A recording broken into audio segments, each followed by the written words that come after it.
Major plan बढ़ाया और उसने कॉन्कर कर तो लिया, लेकिन उसको कंसोलिडेट नहीं कर पाया। जैसे आपको कहीं से लॉटरी लगी और आपने बहुत सारा खाना मंगवा तो लिया, लेकिन उसको खा नहीं पाए। वही चीज़ किया औरंगजेब ने। तो भारत के इतिहास में 3 ही ऐसे राजा हुए हैं जिसने ऑल इंडिया को रूल किया है। ठीक है, ऑल इंडिया जब मैं कह रहा हूँ तो अफगानिस्तान से लेकर तमिलनाडु तक। कौन से 3 राजा हैं? नए वाले को बोलने दो भाई। हैं? आपको तो सुना चुका हूं मैं। चलिए, कुछ आइडिया है कितने राजाओं के नाम जानते हैं भारतवर्ष में? बोलिए शिखा जी। आप तो पुराने होकर भी नए हैं, एवरग्रीन। क्या? हाँ, बोलिए।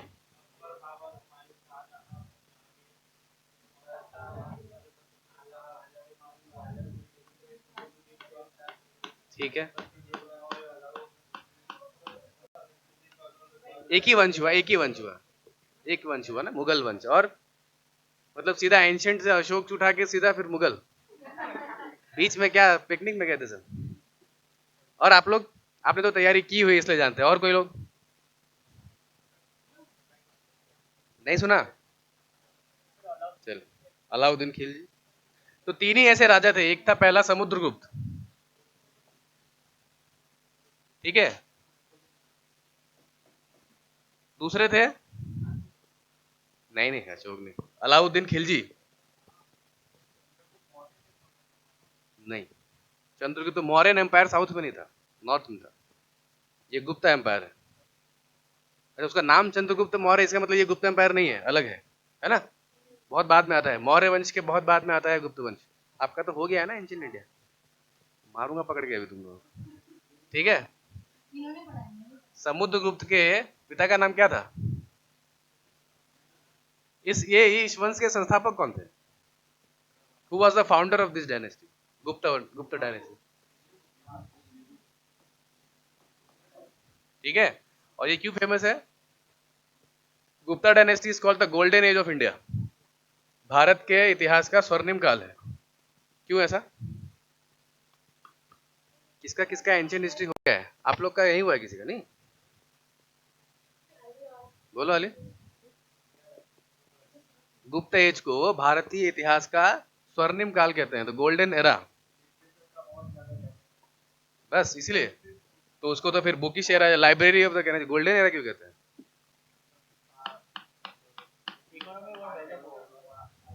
इकोनॉमी डेवलप होगा, ठीक है, सब कुछ डेवलप था। देखिए, किसी भी साम्राज्य की स्टेबिलिटी के लिए क्या चाहिए? सबसे पहले पॉलिटिकल स्टेबिलिटी, है ना? जैसे मुझे पता है कि 5 साल तक एक ही आदमी प्रधानमंत्री रहने वाला है, तो मैं अगर बिजनेसमैन हूं और मुझे कोई प्रोडक्ट लॉन्च करना है या कोई बिजनेस स्कीम बनानी है, तो मैं उस पार्टी के हिसाब से चलूंगा, क्योंकि मुझे पता है कि ये बदलने वाला नहीं है। तो 5 साल तक अगर बीजेपी की गवर्नमेंट है तो थोड़ा सा हिंदूवादी ज़्यादा संगठन है, तो हम थोड़ा सा गणपति चंदा में ज़्यादा खर्चा करेंगे, है ना? ज़्यादा मूर्तियाँ बनेंगी, भगवे झंडे ज़्यादा बनेंगे, है ना? भारत माता की फोटो ज़्यादा बिकेंगी, क्योंकि सरकार बदलने वाली नहीं है। तो मेरी पॉलिसी क्या होगी? To increase this.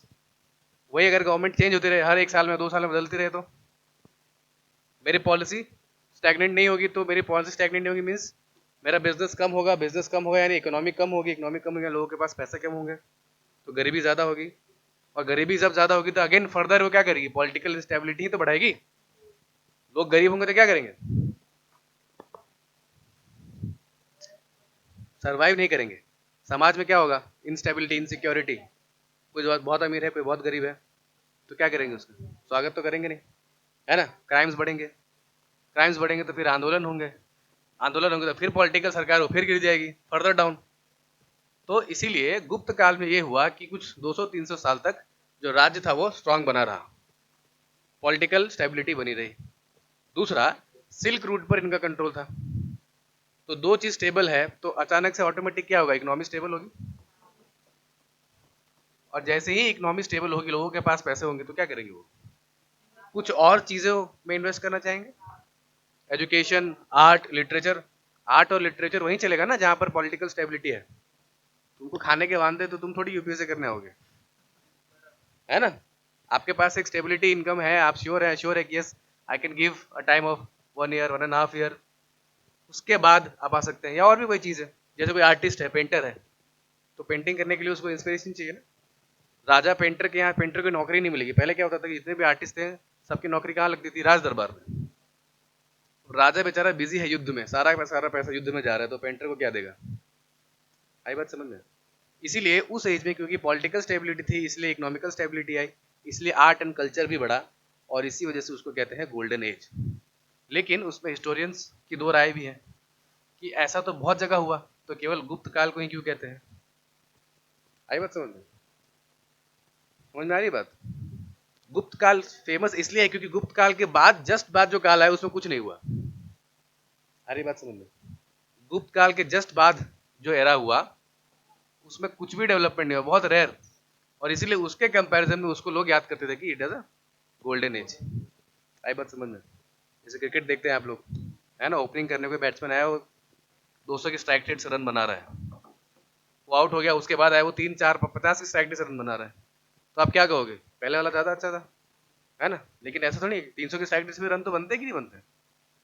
This is the point. ठीक है, तो ये चीज इसलिए उसको गोल्डन एरा कहते हैं। तो हम औरंगजेब की बात कर रहे थे, औरंगजेब भी एक रूलर था। पहला था समुद्रगुप्त, दूसरा अलाउद्दीन खिलजी, और तीसरा औरंगजेब। लेकिन औरंगजेब उसे कंसोलिडेट नहीं कर पाए, जीत तो लिया लेकिन मेंटेन नहीं कर पाए। एक जगह जीतते थे, फिर दूसरी जगह हारते थे, फिर जीतते थे या हारते थे। वाई? बिकॉज उस वक्त तक बहुत सी पावर्स इमर्ज हो गई थी, जैसे कि वेस्ट में मराठा एम्पायर था, ठीक है, साउथ में भी वहाँ के लोकल एम्पायर्स, पांड्या एम्पायर्स, ठीक है, यहाँ पर साउथ में, और जो केरला में ट्रावंकोर, वो लोग भी रेडी थे, इसलिए उनका कंप्लीट सक्सेशन नहीं हो पा रहा था। And that is why he is an all India ruler but he was never able to consolidate.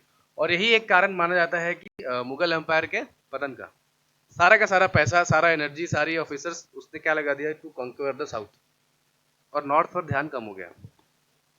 आई बात समझ में? तो सारी इकोनॉमी खत्म, एडमिनिस्ट्रेशन खत्म, और उसके बाद जो उनके बच्चे हैं वो उससे नालायक थे, तो नालायक बच्चों से फिर कुछ संभला नहीं। और एक समय ऐसा आया कि जो मराठा एम्पायर मुगल एम्पायर का दुश्मन हुआ करता था, उस मराठा एम्पायर की मदद से मुगल सम्राट बनते थे। अरे बात समझ, मुगल सम्राटों को संरक्षण देता था मराठा एम्पायर, और इसी वजह से तीसरी पानीपत की लड़ाई हुई थी। आई बात समझ में?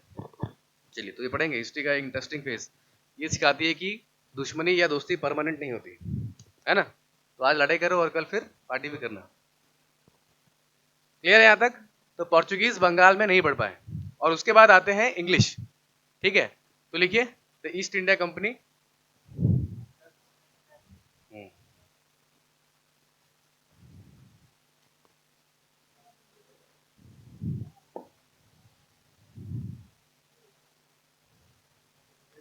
उस कंपनी का पूरा नाम लिखिए, गवर्नर एंड कंपनी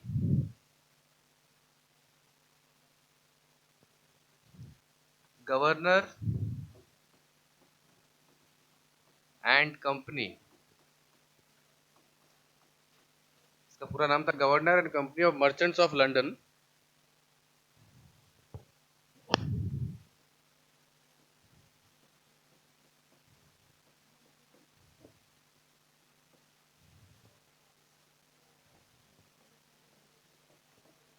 आगे क्या है बोलो? Trading into east Indies. ठीक है, तो ट्रेडिंग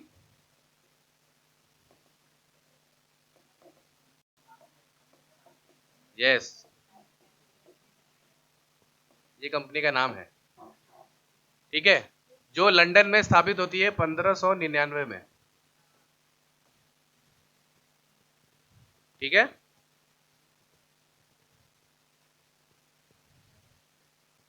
और 1600 में क्वीन एलिजाबेथ से उनको चार्टर मिलता है। ठीक है, क्या चीज का चार्टर मिलता है? चार्टर मीन्स, और ध्यान रखना अभी क्वीन कौन है इंग्लैंड की?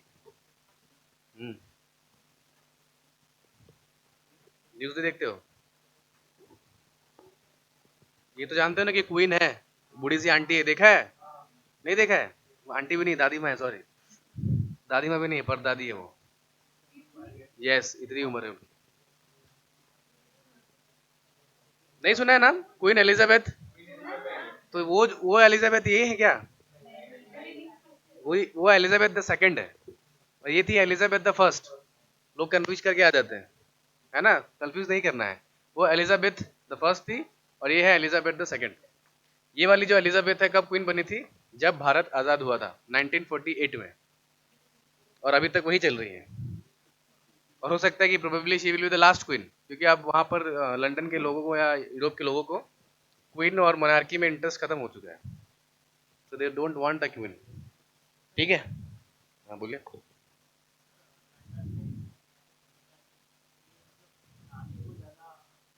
नहीं नहीं, रानी को भाव नहीं देते हैं, उसको भाव देते हैं, मुकुट को। नहीं नहीं, आप समझे नहीं बात। मुकुट को, क्राउन को भाव देते हैं। जिसके सर पे गया वो फिर किंग हो गया। लकीली होता ये है कि जिस जिस रानियों के पास गया वो हटा नहीं वहां से, जब तक वो मरी नहीं। जैसे विक्टोरिया, एलिजाबेथ वन, वो इंग्लैंड के लिए लकी है महारानियां।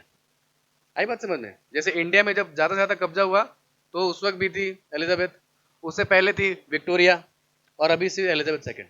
लेकिन ऐसा नहीं है, वहाँ किंग भी होते हैं अपने ना, किंग जेम्स जब शादी हुई, इनके जस्ट बाद बनते हैं। आई बात समझ में? वो वहां पर जो क्राउन है, जैसे क्या है कि जो दावेदार है, जैसे चेयर है हमारा, प्रधानमंत्री की कुर्सी है, अब प्रधानमंत्री तो फीमेल भी हो सकते हैं, मेल भी हो सकते हैं। वहां पे हुआ ऐसा कि फेमस ऐसे ऐसे क्वीन है कि क्वीन के टाइम पे ही बहुत चीजें सक्सेसफुल है। दूसरा कि जब से आप सुन रहे हैं तब से क्वीन बदली ही नहीं है, तो आपको क्वीन ही लगता होगा, क्वीन ही है ना? और उनके यहाँ जो एक क्वीन थी विक्टोरिया, उनके राज्य में यूके का बहुत ज्यादा शक्ति थी, इसलिए उनका नेशनल एंथम भी है कि लॉर्ड सेव द क्वीन। जैसे हमारा राष्ट्रगान क्या है, पता है ना सबको? उसका मतलब क्या होता है? जन गण मन का क्या मतलब होता है? उस नेशनल एंथम का मीनिंग पता है किसी को? नहीं पता होगा, किसी ने सिखाया नहीं होगा तो कहाँ सीखोगे, है ना? आजकल स्कूल में बच्चों को सिखाते नहीं। ठीक है, पता करके आएंगे सब लोग। फाइन। नहीं स्कूल नहीं, आप कहीं से पता करिए। नहीं, that is not part of syllabus. आपके देश का राष्ट्रीय गान का मतलब ही आपको नहीं पता? बताइए। भारतवासी हो तुम लोग? सबका आधार कार्ड कैंसिल करो यहाँ से, बाहर निकलो। फाइन। चलिए, कभी संडे को कोई स्पेशल लेक्चर होगा तो बताऊंगा, बहुत बड़ा है। तो इसी तरह से इंग्लैंड, बंगाली, संस्कृत है, बंगाली आदमी लिखा है, इसका मतलब नहीं कि बंगाली में है वो। बवाल हो जाता है यार। सोचो, एक एक देश का गीत बंगाली में लिखोगे तो कल को वहां शिवसेना बोलेगी हम तो मानेंगे ही नहीं इसको, हमारा मराठी में लिख के दो। ऐसा थोड़ी होता है। अरे बहुत दिक्कत है भाई। एक देश, देश को बनाने में बहुत समय लगा था, ऐसे नहीं बन गया था। हम्म। हिंदी तो, संस्कृत कहाँ से? देवनागरी कहाँ से आई है? संस्कृत से तो आई है, ब्राह्मी स्क्रिप्ट है। स्क्रिप्ट तो ब्राह्मी है, मराठी भी ब्राह्मी में, गुजराती भी ब्राह्मी में लिखी जाती है ना? पढ़ेंगे आप लोग और डिटेल में। मैं ये बता रहा था कि यूके का जो नेशनल एंथम वो क्या है? Lord save the queen. Lord save, नहीं सुना आपने? ये तो ओलंपिक वगैरह देखते हो कि नहीं? जीतते हैं तो राष्ट्रगान बजता है। नीरज चोपड़ा का देखा था, उससे पहले भी थी जो हमारी सेकंड आई थी एक, और उनके यहाँ जो इंग्लैंड वाला फर्स्ट आया था, तो वहाँ लॉर्ड सेव द क्वीन बहुत छोटा है, बजता है।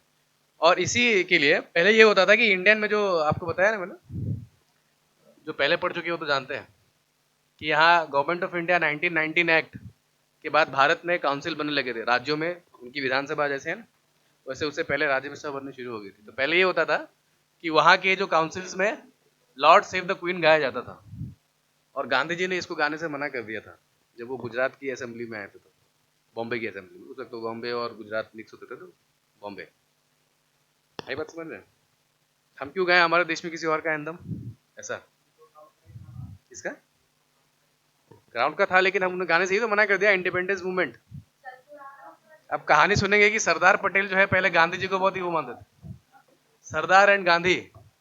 सरदार को लगता था कि गांधी जी बहुत मतलब क्या कमजोर आदमी है, क्या है, नॉन वायलेंस वाला कहाँ से, सो ही नेवर एक्सेप्टेड हिम। हाँ, लेकिन जब उन्होंने बड़ी पार्लियामेंट में खड़े होकर कह दिया कि मैं नहीं गाऊंगा, तुमको जो करना है कर लो, देन बोला यार आदमी में कुछ तो बात है। एंड जब उसके एक बार फॉलोअर बन गए तो फिर कंटिन्यू, सबसे अच्छे फॉलोअर थे।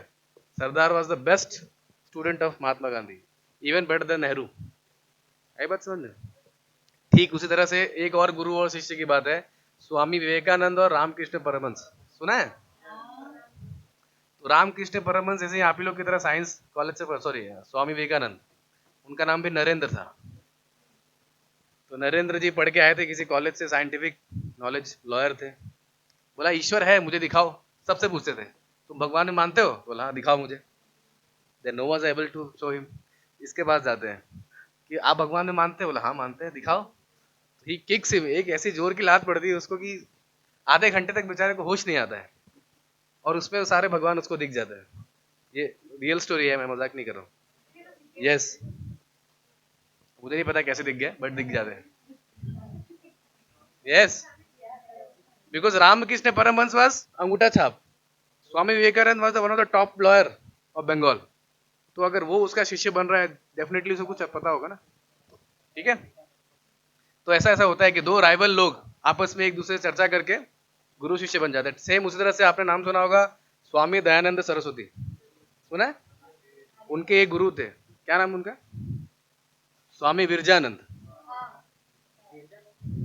नहीं विरजा, वी है ना, गिरजानंद भी अलग लोग हैं।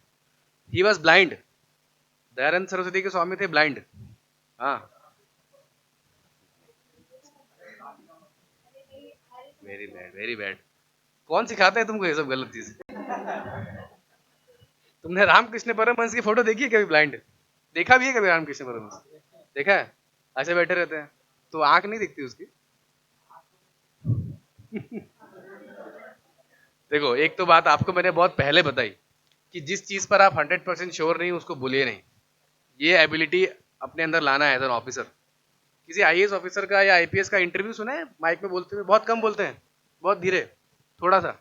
हम जांच कर रहे हैं, जांच कर, बल्कि उसको पता होता है कि इसने क्या किया है, फिर भी वो यही कहेगा कि हम जांच कर रहे हैं, जांच करने के बाद दोषियों को छोड़ा नहीं जाएगा, पकड़ेंगे और उचित कार्रवाई होगी। ये नहीं बोलते पकड़ के बहुत मारूंगा। सुना है किसी को बोलते हुए? पकड़ लूंगा, और नेता लोग बोलते हैं बख्शेंगे नहीं उसको, एकदम एनकाउंटर ही कर देंगे। किसी आईएएस ऑफिसर को सुना है ऐसा बोलते हुए?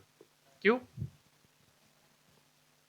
समझदार नहीं। कानून ये कहता है कि जब तक आपका अपराध सिद्ध नहीं हो जाता है आप अपराधी नहीं है ना?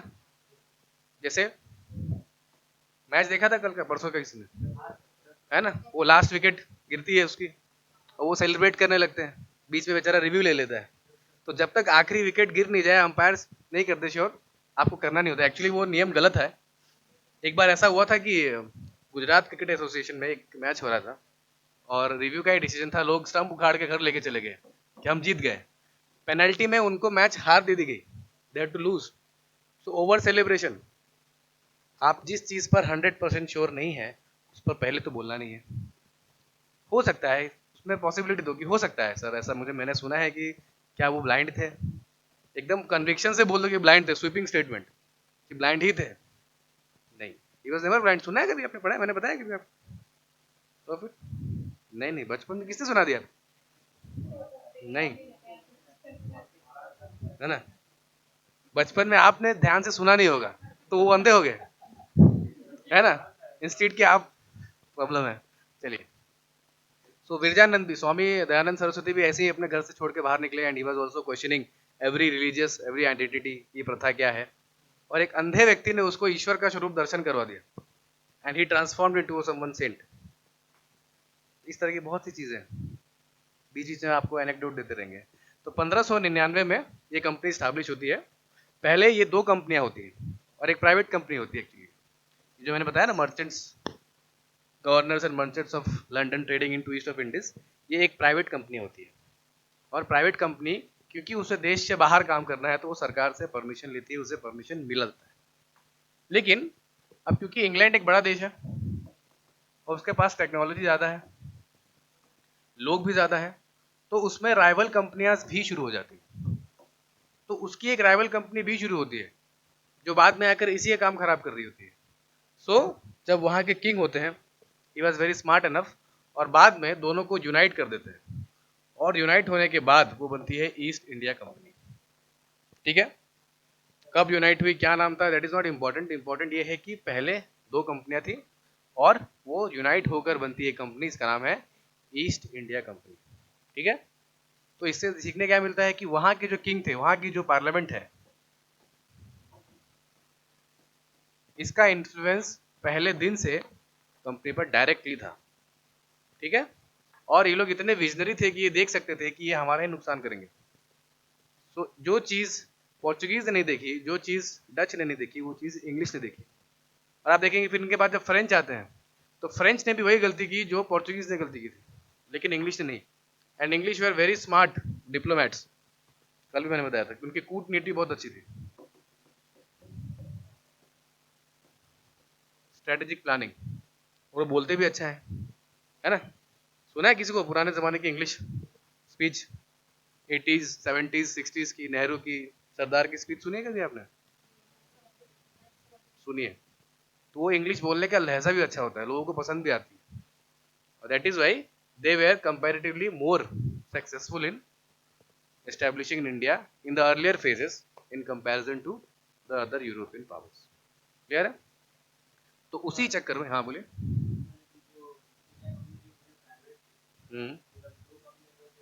दोनों भी प्राइवेट ही हैं। अरे भारत से बाहर जाके काम कर रहे हो तो परमिशन तो लेना पड़ता है ना, नेशनल में थोड़ी काम कर रहे हो। अरे बात सुन, उस वक्त कोई सरकार नहीं वहां पे, एक मोनार्की है, अभी भी मोनार्की है। तो इंडिया से बाहर आप कोई बिजनेस करोगे तो you have to take permission ना। अरे बात सुन, दैट इज वाई कि आप क्या कर सकते हैं। तो परमिशन में क्या था, उनको चार्टर मिलता था कि आप किन किन चीजों का ट्रेड कर सकते हैं, इसका ट्रेड कर सकते हैं। तो पहले 7 साल के लिए दी गई थी, फिर उसको बढ़ाकर 15 साल किया गया, और फिर उसको बढ़ाकर फिर इनफाइनाइट कर देते हैं। मुद्दे की बात यह है कि बाद में इनफाइनाइट की दी जाती है।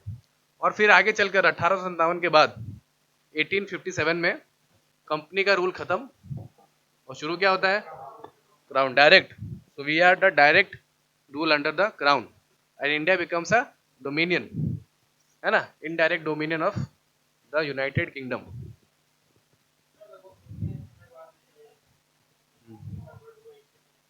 इसमें 1599 में हुआ, कंपनी बनी, है ना। और 1599 के बाद से उनको 15 साल के लिए एक राइट मिलता है, 15 साल के बाद यानी 1614 या 15 के बीच में वो बन जाती है ईस्ट इंडिया कंपनी। ठीक है, तो that is not important, important is कि दो कंपनियां थी, लेकिन उनके लीडर्स इतने विजनरी थे कि पहले उन्होंने अपने ही लोगों के बीच में कंपटीशन होने नहीं दिया, एंड क्या किया कि दोनों कंपनी से अच्छे अच्छे लोगों को सिलेक्ट करके एक कंपनी बनाई जो कि ज़्यादा इफेक्टिव थे।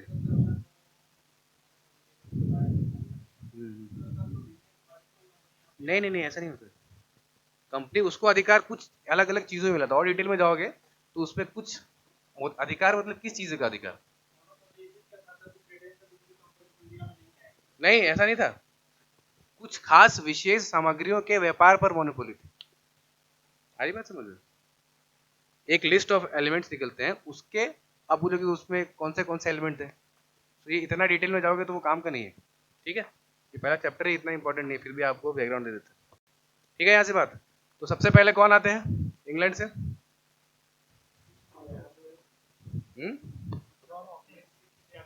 Captain Hawkins. किसके दरबार में आते हैं? Ralph Finch. ठीक है, बहुत बढ़िया। अकबर के दरबार में आता है। तो जहांगीर के दरबार में ऑफिशियल विजिट होती है, सरकार की तरफ से निमंत्रण पत्र लेकर आते हैं 1608 में आसपास। कौन आते हैं? तो 1608, इनका नाम है कैप्टन, हाँ आर्मी की ही थी। पहले वहां पर ऐसा ही होता था, लोगों को, विशेष लोगों को आर्मी का दर्जा दे दिया जाता था, डॉक्टर्स को, कंपनीज को। हाँ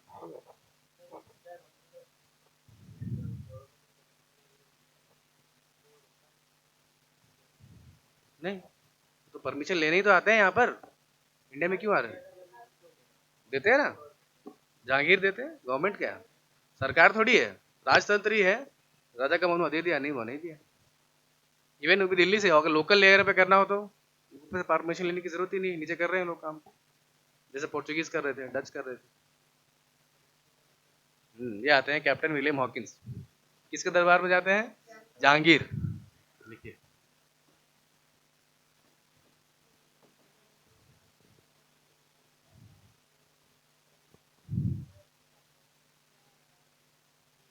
है ना। ये परमिशन लेने आते हैं कि हमें फैक्ट्री बनानी है, कंपनी एस्टैब्लिश करना है, लेकिन उसकी फैक्ट्री बनाने का उनको अनुमति नहीं मिलती, लेकिन व्यापार करने की अनुमति मिल जाती है कि आप व्यापार कर सकते हैं, टेम्परेरी कंस्ट्रक्शन कर सकते हैं। क्यों? क्योंकि उनके दरबार में उनसे पहले ही पोर्चुगीज का इन्फ्लुएंस है। वो पूरी कोशिश करते हैं कि विलियम हॉकिंस उनसे ना मिले। फिर इसके बाद आते हैं थॉमस बेस्ट। उनके पास नेवल सुपेरिटी होती है, सूरत के पास पोर्चुगीज शिप को हरा देते हैं, तो इससे जहांगीर काफ़ी इंप्रेस होते हैं। फिर आते हैं थॉमस रो, और थॉमस रो को परमिशन मिलती है बांध काम करने की, to build a factory at Surat. नहीं, फैक्ट्री बनाने की नहीं, ट्रेड करने की मिलती है। यस, नहीं, हाँ थॉमस रो नहीं, थॉमस बेस्ट हराते हैं थॉमस बेस्ट। देखिए ये सारी सारी बैकग्राउंड इन्फॉर्मेशन है, ये सब साइड आर्टिस्ट हैं। यूपीएससी का पेपर देखा है किसी ने जीवन में उठा के? है ना, आता है ऐसा क्वेश्चन? है ना, नहीं आता है। Which question? Which question? 2001 बेटा, 2001।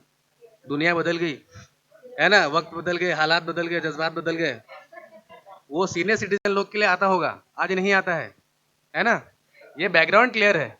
2001 बच्चे पैदा होके 20 साल के एलिजिबल हो गए दूसरी बार एग्जाम देने के लिए, ठीक है। जो 2001 में फेल हुए थे ना, उनकी दूसरी जनरेशन आज एग्जाम देने आ रही है, ठीक है। Everything is change. हाँ, बट जानना जरूरी है, लेकिन इतना भी नहीं कि आपको उस पर रटना मारना हो, क्योंकि ये वनडे एग्जाम नहीं है एसएससी रेलवे वाली कि रटने बैठो कौन आए थे, उसकी शिप में क्या था, क्या कपड़े पहन कर आए थे।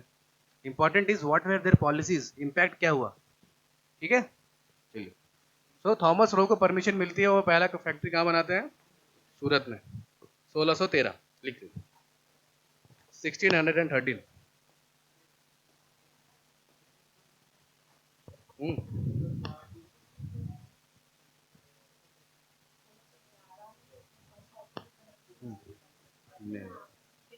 सूरत, एंड देन 1616 मसूलीपट्टनम, लिखिए।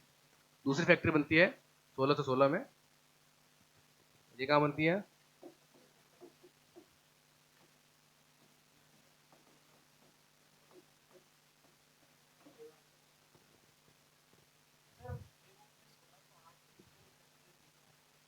फैक्ट्री नहीं दिया है, ट्रेडिंग की परमिशन मिलती है। कई बुक में इंसेंस की किसने लिखा है, आपको किसको सोर्स में ट्रस्ट करना है? स्पेक्ट्रम पे या राजीव अहिर पे ट्रस्ट किया जाता है काफी। कोठी मतलब फैक्ट्री नहीं होती है, छोटा सा परमानेंट एस्टेब्लिश नहीं, टेम्परेरी एस्टेब्लिश, ठीक है। वो तो ट्रेड करने के लिए तो उनको चाहिए ही घर, है ना। But official first factory, trading factory is made at 1613 at Surat. चलिए, उसके बाद दो चीजें होती हैं। पहला कि वो साउथ में तो बढ़ रहे होते हैं, और उनके वक्त डच वहां पर प्रेजेंट होते हैं, और पोर्चुगीज का भी प्रेजेंस होता है। धीरे धीरे वो कम हो रहा होता है, लेकिन प्रेजेंस तो होता ही है। आंध्र प्रदेश, देखा है मैप, लाए हो तो देख लो, ठीक है। चलिए,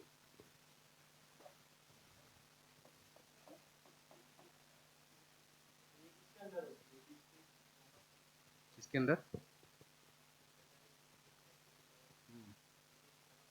अरे उसको परमिशन मिल गई थी, आप फैक्ट्री बना सकते हो, बांध काम कर सकते हो, ऐसा। आई बात समझ में? हाँ, वो तो मसूलीपट्टनम तो वैसे भी साउथ में है, वहाँ तो मुगल एम्पायर से चाहिए भी नहीं, ठीक है।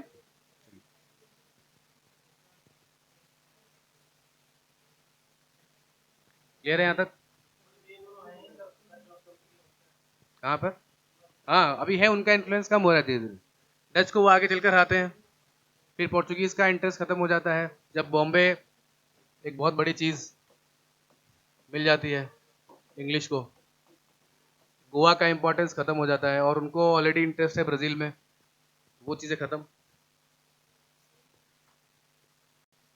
इनके मेन चैलेंजेस होते हैं फ्रेंच, जो काफी बाद में आते हैं, लेकिन मेन चैलेंजेस वही होते हैं, और उनके साथ वो 3 युद्ध करते हैं, जिसको कहते हैं एंग्लो फ्रेंच वॉर्स, है ना, जिसको लिखूंगा, आराम से बताएंगे, पहले सोच लीजिए।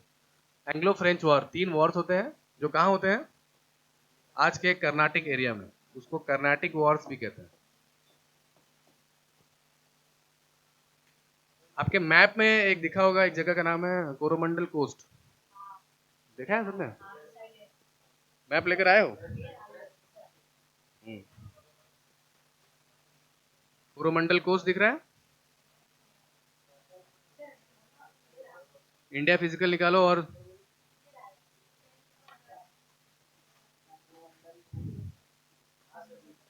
एक्चुअली उसका नाम है चोला मंडलम, ठीक है, उसका नाम था चोला मंडलम। चोला मंडलम मतलब, बताइए किसका हो गया एंशियंट हिस्ट्री? चोला मंडलम मतलब, अच्छा, नहीं याद है तो सर ने नहीं बताया, बढ़िया है, अच्छा एस्केप निकाल देते हो। हाँ,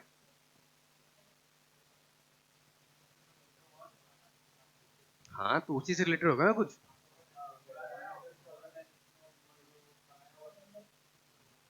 कट को बनाया होगा, कितने बोले, रेस्पॉन्सिबल जवाब दो, है ना, बिहेव लाइक एन ऑफिसर। अभी भी तुम उसी बैंकिंग एटीट्यूड में रहोगे तो फिर नहीं होगा। मंडल मतलब क्या होता है ना, सुना है? रेलवे में गए हो कि ट्रेन में बैठा है? अलग अलग स्टेशन पे डिवीजन होता है, मंडल होता है ना, शाखा होती है, स्टेशन पे लिखा रहता है। जैसे यहाँ से बॉम्बे जाते हो ना, तो वलसाड मंडल का ऑफिस वलसाड स्टेशन पे लिखा रहता है, नहीं देखा? मंडल मीन्स रीजन, किसी बड़े रीजन का छोटा पार्ट तो कहते हैं मंडल। तो ये जो पूरा रीजन था, कोस्टल एरिया, ओडिशा शुरू होकर तमिलनाडु वाला पूरा रीजन, वहां पर चोलाओं का कंट्रोल था। और चोला पहले ऐसे राजा थे भारत में जिनके पास अपनी खुद की नेवी थी, एंशियंट इंडिया में। नेवी, नेवी, देवी नहीं, नेवी, नेवी, जो उस वक्त पोर्चुगीज के पास थी ना, वैसी। और they were the first naval power of India, और इसीलिए जो बे ऑफ बंगाल आज हम कहते हैं, उसको क्या कहा जाता था? Cholas lake. Yes, bay of Bengal को चोलाज लेक कहा जाता था। Why? Because of the over prominence of Cholas in that region. और इसीलिए आप देखेंगे कि साउथ ईस्ट के जितने देश हैं, है ना, इंडोनेशिया, थाईलैंड, मलेशिया, ब्रुनई, वहां पर साउथ इंडियन कल्चर ज्यादा प्रिवेलेंस है। वहाँ के नाम, वहाँ का कल्चर, वहाँ का खान पान, everything is determined by the south Indian culture, क्योंकि हमारा बहुत हद तक कब्जा था वहाँ पर, पूरे श्रीलंका को जीत लिया था हमने, ठीक है। चोला वंश के 2-3 राजाओं के नाम बताइए। और उससे पहले थे राजा राज चोल, है ना, राम नहीं थे, केवल राजा राज थे, राजा राज चोल, है ना, राजेंद्र वन, हाँ उन्हीं के लड़के थे पहले, राजेंद्र चोल। उन्हीं ने पूरा पहले, श्रीलंका का नाम था अनुराधापुरम, वहाँ के राजा को बकायदा जीत लिया, बांध कर ले आए अपने यहाँ और पकड़ के रखा था 3-4 दिन। फाइन। सो ऐसा अगर कोई आपसे कहे कि भारत बड़ा ही शांति प्रिय देश है, हमने कभी किसी पर हमला नहीं किया, है ना, तो उसको ये एग्जाम्पल दिखाना, है ना, कि लोग बताते हैं कि हमने किसी पर आक्रमण नहीं किया, हम आक्रमणकारी लोग नहीं है। So we literally event, even in south east Asia also पूरा कंट्रोल होता है, जिस तरह से पोर्चुगीज का मॉडर्न इंडिया में कंट्रोल है अरेबियन सी में, ठीक उसी तरह से चोलाओं का कंट्रोल होता था एंशियंट इंडिया में, south east Asia, bay of Bengal में, पूरा Andaman Nicobar island, Malacca strait, Singapore, Malaysia, Indonesia, Vietnam, Thailand, सब कंप्लीट रीजन, ठीक है। तो उसी जगह को इन्होंने नाम दिया कर्नाटिक, उस कोस्ट के बाहर जो लैंड है ना, जो आज का मॉडर्न डे कर्नाटका है, plus northern Tamil Nadu and some part of Andhra also, इस जगह को उन्होंने कहा था कर्नाटिक। आपने म्यूजिक में भी सुना होगा, दो तरह का कल्चर होता है, folk music, Hindustani music and Carnatic music, सुना है? साउथ के म्यूजिक को कर्नाटिक म्यूजिक कहते हैं। आर्ट एंड कल्चर में पढ़ेंगे इसको और डिटेल में। यहाँ पर वो तीन लड़ाई लड़ते हैं फ्रेंच से, जो कि सबसे डिटरमाइंड पोस्ट होती है, और एक ही बार जैसे ही फ्रेंच, हाँ आते हैं ना, जब इंग्लिश की कहानी सुना रहे हैं तो पार्ट पार्ट में थोड़ी सुनाएंगे, पूरी सुनाएंगे। यस, लास्ट में आते तब तक ये रहते तो हैं, चले थोड़ी जाते हैं। समझाएंगे समझाएंगे। अभी ये सोचो कि इंग्लिश जब आते हैं तो बाद में आगे चल के they have to fight, and when they have to fight, दो ही उनके पास फॉर्मिडेबल पावर होती है। पहली पोर्चुगीज जो वीक हो रही होती है, उसके बाद आती है फ्रेंच, और इन्हीं से लड़ने के बाद भारत का फेट डिसाइड हो जाता है कि यहाँ पर अब कौन राज करेगा, फ्रेंच या इंग्लिश। तीसरी वार होती है थर्ड एंग्लो फ्रेंच, है लेकिन इन्फ्लुएंशियल पावर में नहीं है बिल्कुल। मिलिट्री है ना, आप खड़े हो, ट्रेड कर रहे हो, लेकिन आपकी मिलिट्री नहीं है, स्ट्रेंथ नहीं है, मनी नहीं है, गवर्नमेंट से ऑर्डर नहीं है। सिर्फ एक आदमी प्रेजेंट होने का मतलब थोड़ी कि इंग्लिश आ गए। इंग्लिश आना मीन्स इंग्लिश मिलिट्री है, उसको मैंडेट दिया गया कि यू कैन फाइट। ये मैंडेट नहीं था, कम हो रहा था उनके पास। ये मैंडेट दो ही लोगों के पास थी, ठीक है। पहले आते हैं इंग्लिश, बाद में आते हैं फ्रेंच, और फ्रेंच का ये गवर्नर होता है डुप्लिक्स, है ना, जो अति महत्वाकांक्षी गवर्नर होता है। और अगर वो रह जाता तो फिर क्या ही बात, फिर फ्रेंच ही रहते, लेकिन उसको बीच में बुला लिया जाता है, और इसी वजह से तीसरा वॉर भी हार जाते हैं हम नहीं, इंग्लिश, इंग्लिश एंड फ्रेंच। और उसी के बाद ये डिसाइड होता है कि 200 साल तक कौन राज करेगा आने वाले समय में। यहाँ तक क्लियर है बात? चलो बोलो, क्या बोलो, बोलो क्या क्लियर नहीं है? हम्म।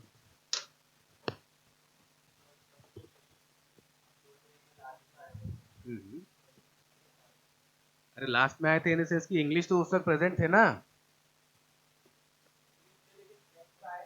तो आएंगे ना।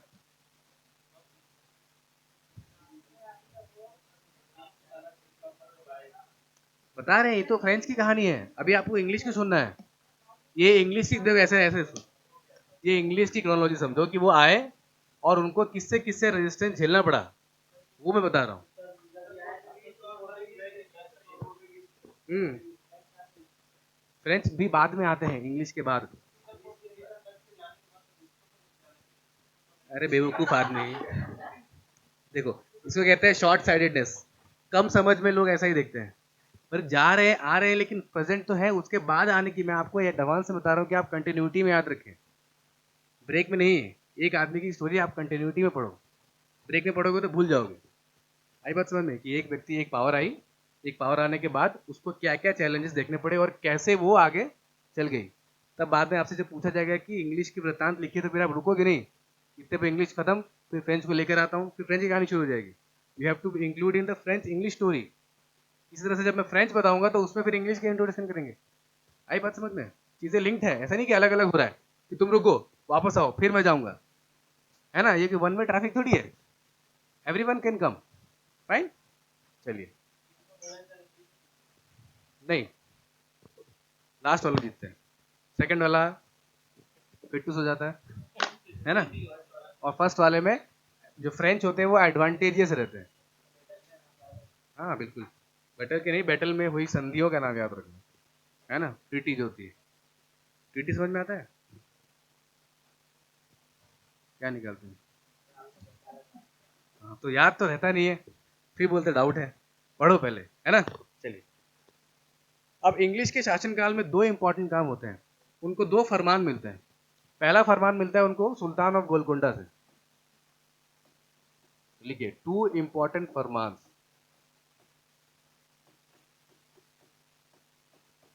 समझ में आ रहा है कि कुछ कंफ्यूजन हो रहा है? फिर से बता दूंगा, बोलो। हाँ, ये फरमान यहाँ के लोगों ने दिया, यहाँ के सर, हाँ बिल्कुल बिल्कुल। क्या है उधर? तुमको पूछना है क्या, वो तो बोलो, छोड़ो उसको। अच्छा ठीक है, दिखा देंगे लोग बाद में, है ना, रिपीट टेलीकास्ट, ये ना, छोड़ो, जान दो। सो दे गॉट टू इंपॉर्टेंट फरमान्स।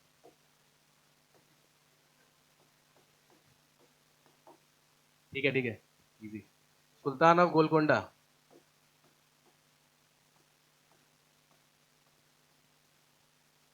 अब ये गोलकोंडा कहाँ है?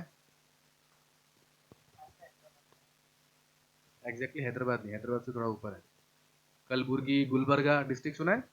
महाराष्ट्र और कर्नाटका के बॉर्डर के एरिया में, ठीक है। उस पूरे क्षेत्र में, साउथ रीजन में इनका राज्य था। और ये इनको फरमान देते हैं कि आप साउथ में जो है वो ट्रेड कर सकते हैं, ठीक है। फरमान means kind of an order कि you can carry on trade. बदले में क्या देना होता था इनको? कुछ एनुअल फीस बोलो। जहांगीर गोलकोंडा का सुल्तान है? नहीं ना।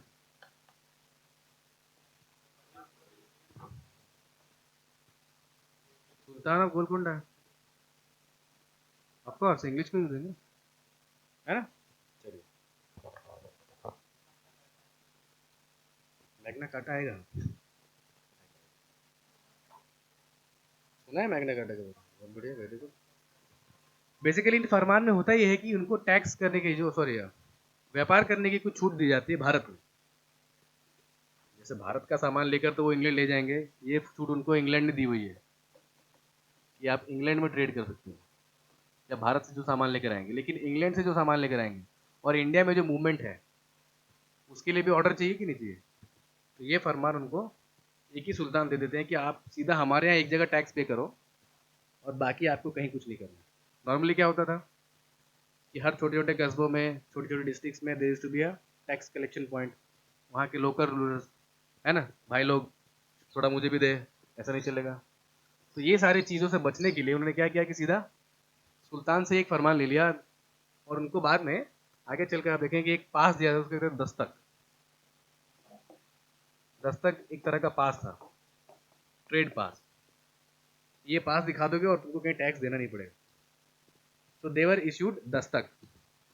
और इसी के मिसयूज के कारण आगे चलकर बैटल ऑफ प्लासी होती है, ठीक है। दोनों ही फरमानों में मिलता है। हाँ, उसका नाम दस्तक नहीं रहता है, कुछ और रहता है। ये दस्तक नाम अपियर होता है सेकंड फरमान से, सुल्तान ऑफ, सॉरी, फारूक सियार, मुगल एम्पायर।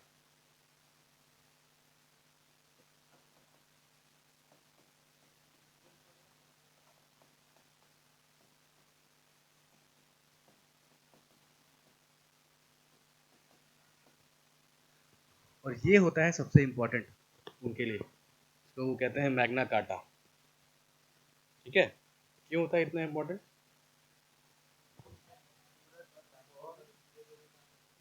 क्योंकि ये गोलकोंडा का सुल्तान है। गोलकोंडा क्या है? साउथ में एक छोटा सा रीजन, तमिलनाडु भी कैप्चर नहीं है, just of the Hyderabad and coastal area. ये मुगल एम्पायर है, भारत का राजा, है ना। यानी पूरे भारत में, यानी उस वक्त का भारत, यानी वो अफगानिस्तान से शुरू होकर सीधा साउथ तक पहुंचता है, दोनों पोर्ट तक, महाराष्ट्र बॉर्डर तक नीचे। तो कम है क्या? पूरा गुजरात कोस्ट, महाराष्ट्र कोस्ट, इधर Orissa coast, Bengal coast, Bangladesh coast, east and west दोनों ही तो कवर है। म्यांमार भी है, राइट। म्यांमार कभी डायरेक्ट शासन में नहीं रहा मुगलों के, लेकिन उसका फ्यूडेटरी था, ठीक है। तो दो फरमान मिलते हैं और इसी को, जो सेकंड वाला फरमान है उसको कहते हैं मैग्ना कार्टा, बता रहे हैं, ठीक है। तो टू फरमान्स, और इसको कहीं कहीं पर हिस्ट्री में लिखा गया टू गोल्डन फरमान्स।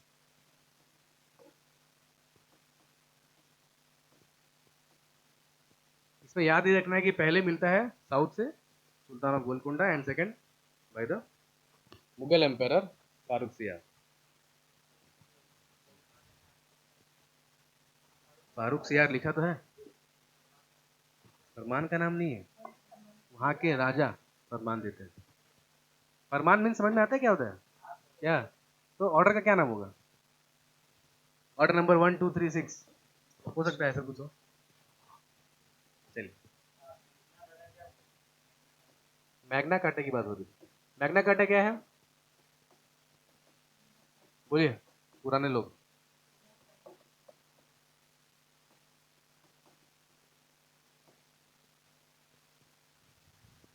और क्या है, ये लिखना नहीं है, बता रहा हूँ क्यों उसे मैग्ना कार्टा कहा जाता है, क्यों कहा जाता है बताओ। पुराने में कौन था, आप ही ना। दूसरे फरमान को मैग्ना कार्टा क्यों कहा गया, क्या रीजन है? हम्म, yes, yes, you can guess.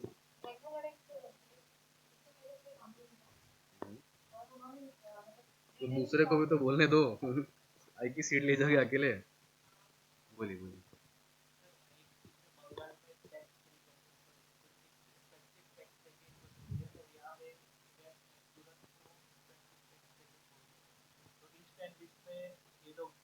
आप क्वेश्चन समझे नहीं, इसे मैग्ना कार्टा क्यों कहा गया, मैं ये पूछ रहा हूँ। हाँ, तो मैग्ना कार्टा ही क्यों कहा गया, पावरफुल क्यों नहीं कहा गया, पहले क्वेश्चन समझो, गाड़ी लेके चालू हो गए। इसे मैग्ना कार्टा ही क्यों कहा गया, ये सवाल है, आई बात समझ में। ये मैग्ना कार्टा क्या है, तो क्यों वो क्यों कहा गया, मैग्ना कार्टा कहाँ से वर्ड है, यही मैं बता रहा हूँ, सुना है आपने? ठीक है, हुआ ये कि मैग्ना कार्टा जो है वो एक बिल ऑफ राइट्स है, विशेष अधिकार, जो सबसे पहले 1215 में, है ना, इंग्लैंड के राजा ने, वहां के लोगों को पहली बार ऐसा हुआ था कि किसी राजा ने अपने जनता को वचन दिया था कि आपके पास कुछ अधिकार हैं। अरे बात समझ रहे, ये लिखित रूप में उन्होंने बकायदा साइन करके दिया था कि दीज आर योर राइट्स, और ये आपसे कोई छीन नहीं सकता। इसीलिए किसी भी चीज की अच्छी शुरुआत को, किसी भी पावरफुल शुरुआत को मैग्ना कार्टा से कंपेयर किया जाता है। आई बात समझ में, जैसे संविधान को भी फंडामेंटल राइट्स को क्या कहा जाता है, मैग्ना कार्टा, यानी किसी भी चीज में, किसी भी फील्ड में कोई अच्छी पावरफुल शुरुआत को उसका मैग्ना कार्टा कहा जाता है, यानी कि फर्स्ट चीज, ये पहला ऐसा बिल ऑफ राइट था जो किसी राजा ने अपने लोगों को लिख कर दिया था। आई बात समझ में, नहीं क्लियर हुआ, फिर से बताऊं, आई समझ में। ये मैग्ना कार्टा ऐसा है कि मैं आपको कुछ राइट लिख कर दूंगा, ये आपके अधिकार हैं। इससे पहले किसी भी राजा ने किसी भी देश में अपनी जनता को ये कभी भी लिख कर नहीं दिया था कि ये आपके दीज आर योर राइट्स। आई बात समझ में, यानी लिख कर देने का मतलब क्या हुआ, गारंटी हुई ना। ऐसा नहीं कि राजा बदल गया तो अधिकार बदल गए, तो जिस तरह से सरकार बदल जाती है फिर भी हमारे जीवन का स्टाइल नहीं बदलता ना, क्योंकि हमारे पास कॉन्स्टिट्यूशन है, और कॉन्स्टिट्यूशन कहता है कि आपके पास ये सारी राइट्स हैं, तो सरकार बदले क्या फर्क पड़ता है।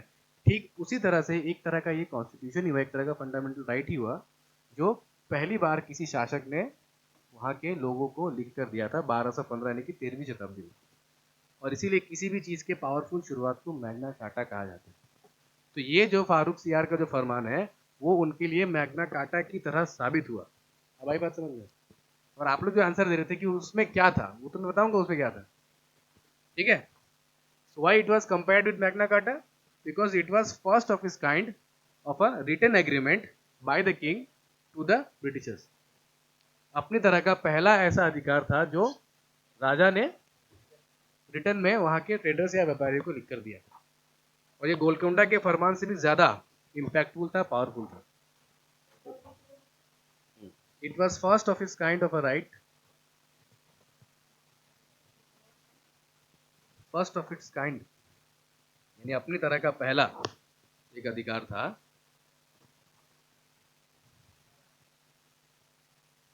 विच द मुगल एम्पायर, जो मुगल सम्राट फारूक सियार ने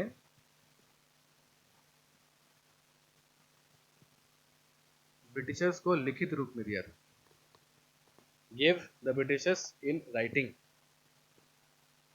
It was first of its kind, a special content of rights and privileges in trade, which was given by the Mughal Emperor Farooq Shah to the English. इसीलिए इसे मैग्ना कार्टा से compare किया जाता है, ठीक है।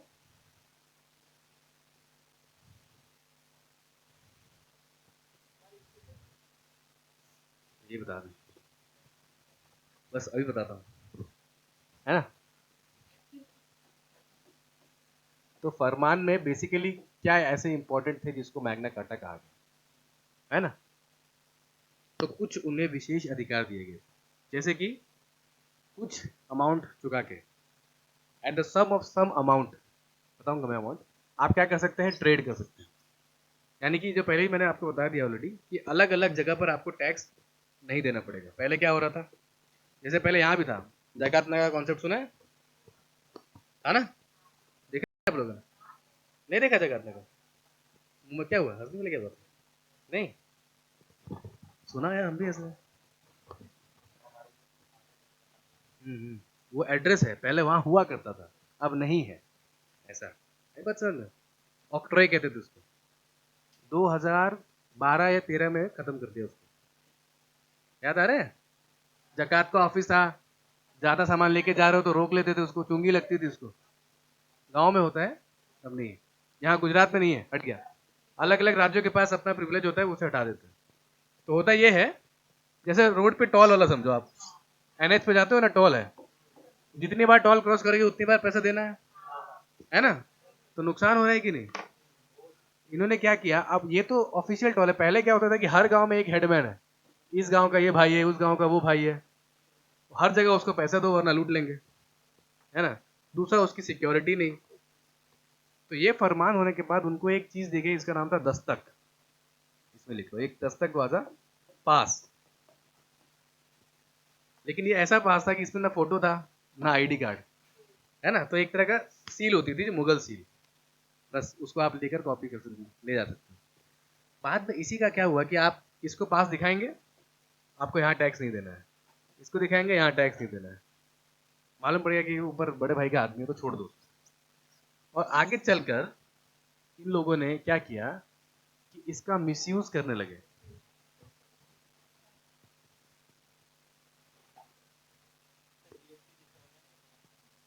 काइंड ऑफ, जीएसटी तो नहीं है, बहुत अलग चीज है।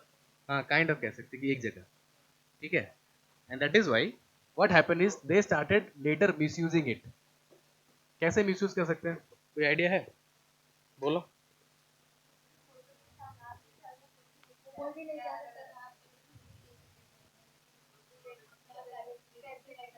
आई बात समझ में? जैसे ट्रेन में पास यूज करते थे पहले, किसने यूज किया है? पास होता था, हाँ, टिकट के जैसे ही आता है ना। उसमें क्या करता था कि फोटो होती थी, तो पहले पिन आता था उसमें। अब तो फिर वो, कर दिया है कि वो आप उसको स्टिक कर सकते हो। पहले स्टिक पिन नहीं, पहले एक कॉन्सेप्ट आता है जैक पिन, सुना है? इस तरह का 3 साइड फोटो होता है जो कोट में लगाते हैं, जैक पिन। तो जैक पिन से फोटो लग जाती थी और पास में नाम हो गया। तो क्या करा, फोटो हटाओ, जैक पिन लगाओ दूसरा। तो एक पास से 4 लोग ट्रैवल कर रहे हैं। दूसरा होता है, इसे एक बार कायदे से क्या दिया है कि एक स्टूडेंट ए कॉलेज से बी कॉलेज जा रहा है, तो बीच में उसको ट्रेन जानी है। ये भाई साहब क्या करते थे कि एक बार कॉलेज गए, इसको दे दिया, तू घूम के आ, फिर जब वापस आएगा तो मुझे दे देना, मैं भी चला जाऊंगा। तो एक पास से 2 लोग यूज कर रहे हैं। ऐसा बहुत बार हुआ है, मैंने खुद ने भी देखा हुआ है। एंड दैट इज वाई ये उसका इस तरह से इस्तेमाल करने लगे।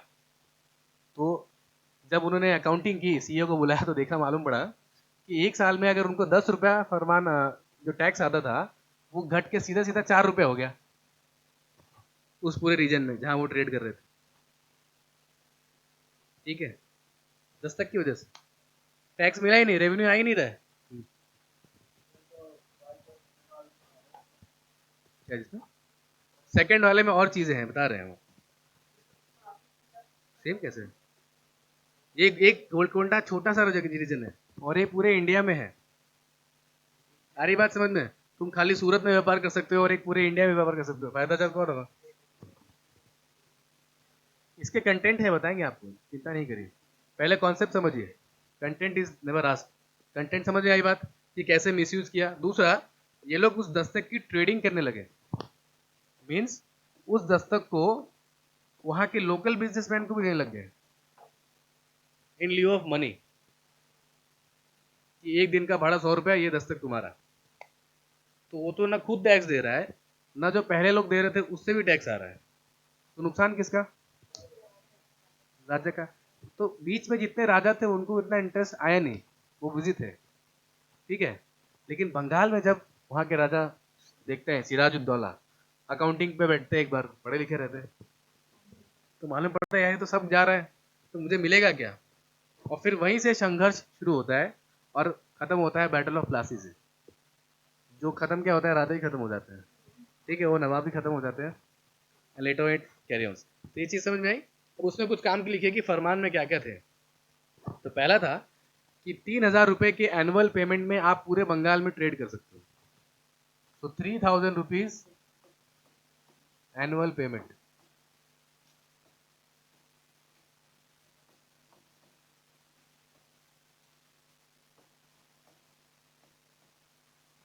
फिगर नहीं भी याद रहेगी तो कोई प्रॉब्लम नहीं, बट एक बहुत ही मिनिमल प्राइस में बंगाल में ट्रेडिंग करने की दी गई।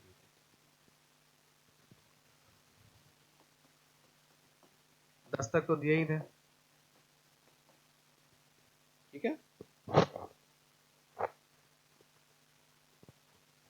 और सूरत में लगाया था 10,000 का रेट। तो सूरत में कंपटीशन ज्यादा था ना, बहुत लोग थे, आ रहे थे जा रहे थे। बंगाल में उसमें कंपटीशन कम था, तो जो मिल रहा है ले लो। सूरत में तो बोली लगा सकते हो।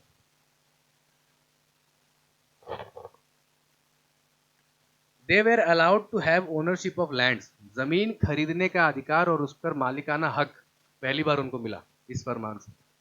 इससे पहले क्या हो रहा था, उनको लीज पर, भाड़े पर जमीन दी जाती थी, ठीक है। हाँ, लीज पर, लीज लेते हैं ना अभी यहाँ बहुत सारे, जितने ये कब्जा रसीद वाले क्या है, वही तो है।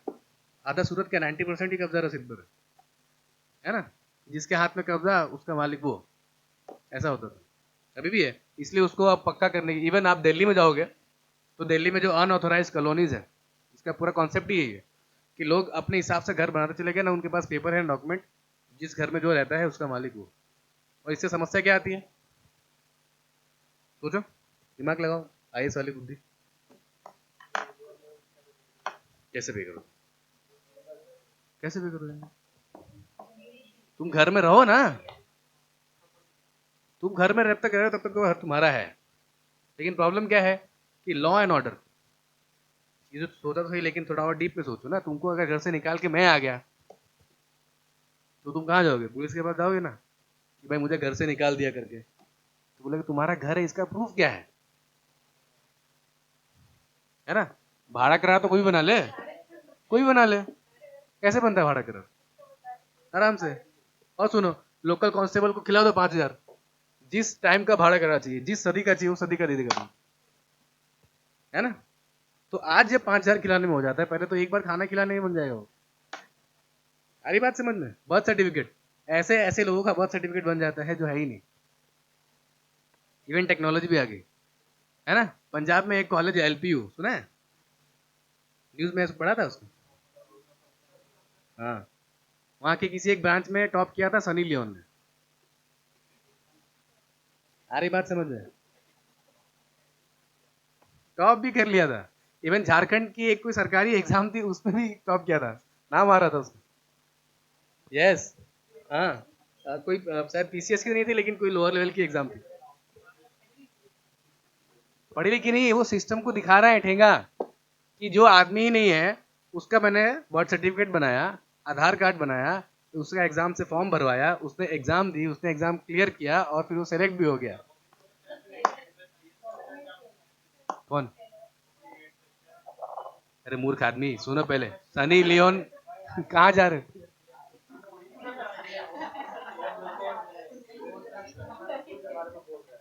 आप समझ नहीं रहे, हम कह रहे हैं कि जो है ही नहीं उसके बारे में कर सकती हैं, लेकिन उसने किया क्या, नहीं नहीं किया, उसने किया ही नहीं, समझो मेरी बात। It is a failure of system. तो जब आज वो सिस्टम है, पहला। दूसरा इंपॉर्टेंट पॉइंट कि जब घर में आप, घर के पेपर क्यों काम में आते हैं,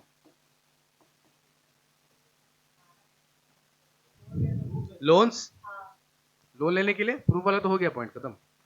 लोन, बिजनेस, गारंटी इसी पे तो मिलती है। अब क्योंकि उसके पास पेपर नहीं है तो उसे लोन नहीं मिलेगा, तो गरीब ही रहेगा बेचारा। तो ये समस्या बहुत जगह थी, इवन सूरत में भी जिसके पास कब्जा रसीद है उसको लोन जल्दी मिलता नहीं है ना। यस, हाँ हाँ जी, ठीक है। तो इसीलिए पहली बार ओनरशिप ऑफ लैंड इस फरमान में मिलता है, so they can own a land.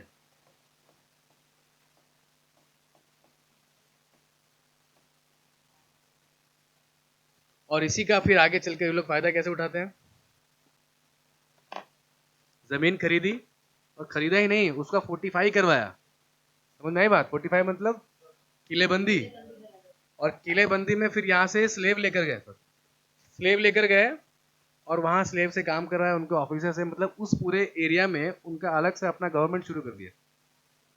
Now you getting my point? एक पूरा जमीन खरीदा, उसमें किला बनाया, और उसके अंदर जो होगा वो मुगल शासन नहीं चलेगा, उसके अंदर चलेगा हमारा ईस्ट इंडिया कंपनी का शासन। तो virtually it was a kind of a challenge, है ना। और इसी सब्ड्यू के बाद बनता है फोर्ट ऑफ विलियम्स। देखा है फोर्ट विलियम्स कोलकाता में?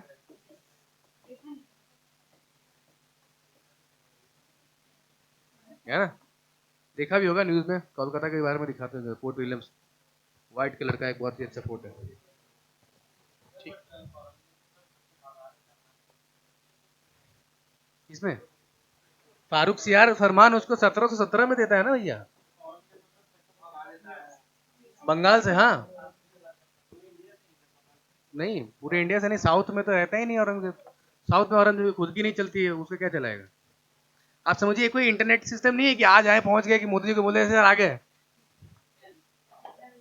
ठीक है, वो सब छोटी मोटी झड़पें, उतनी झड़पें याद रखोगे तो दैट इज नॉट इम्पोर्टेंट।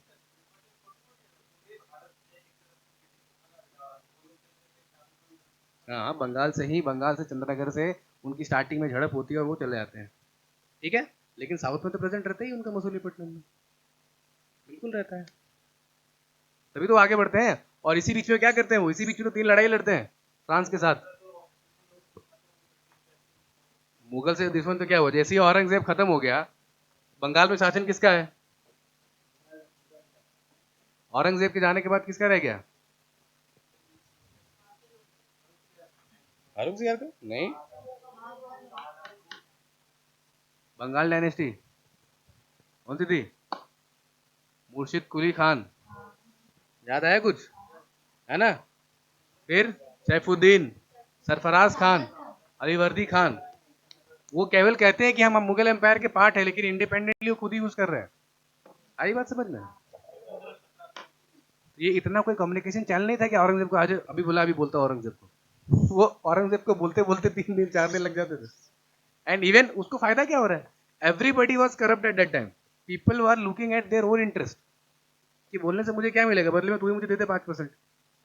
कोई भी बाहर की शक्ति, बाहर के लोग किसी देश में आकर स्टेबल कैसे हो जाएंगे जब तक उनको लोकल सपोर्ट नहीं मिलेगा? लोकल सपोर्ट मिल रहा था, और इसीलिए कॉर्नवालिस कहते हैं कि every native Hindustani is corrupt. जो अपनी रिपोर्ट में लिखते हैं कि हर भारतीय करप्ट है, उनकी वजह से ही हम यहाँ टिके हुए हैं। जाहिर सी बात है ना, क्योंकि उन्होंने अपना पहला ओन इंटरेस्ट देखा। और ओन इंटरेस्ट क्या है, छोड़ो औरंगजेब क्या कहता है, मुझे पैसा मिल रहा है काफी है, ओके, बट उसको कल को पता नहीं चला कि कल को उसका भी खत्म। सो ये जो विजनरी थी, that vision was lacking, and that is why it conquered. ये कुछ इंपॉर्टेंट पॉइंट थे। उसके बाद उन्होंने इंडिया में क्या वो फोर्ट विलियम, इसी राइट का यूज करके उन्होंने फोर्ट विलियम फिर बनाना शुरू किया। अरे पैसा दिया ना, 3,000 रुपये एनुअल, 10,000 रुपया सूरत का। उसके बाद फिर बहुत सी चीजें दी, है ना, अपने यहाँ से डांसर्स ला के दिया उनके, खुश हो गए, शराब पिला दी, खुश हो गए। राजा को उतना थोड़ी आपके यहाँ विजन था वो यूपीएससी की तैयारी कर रहा है।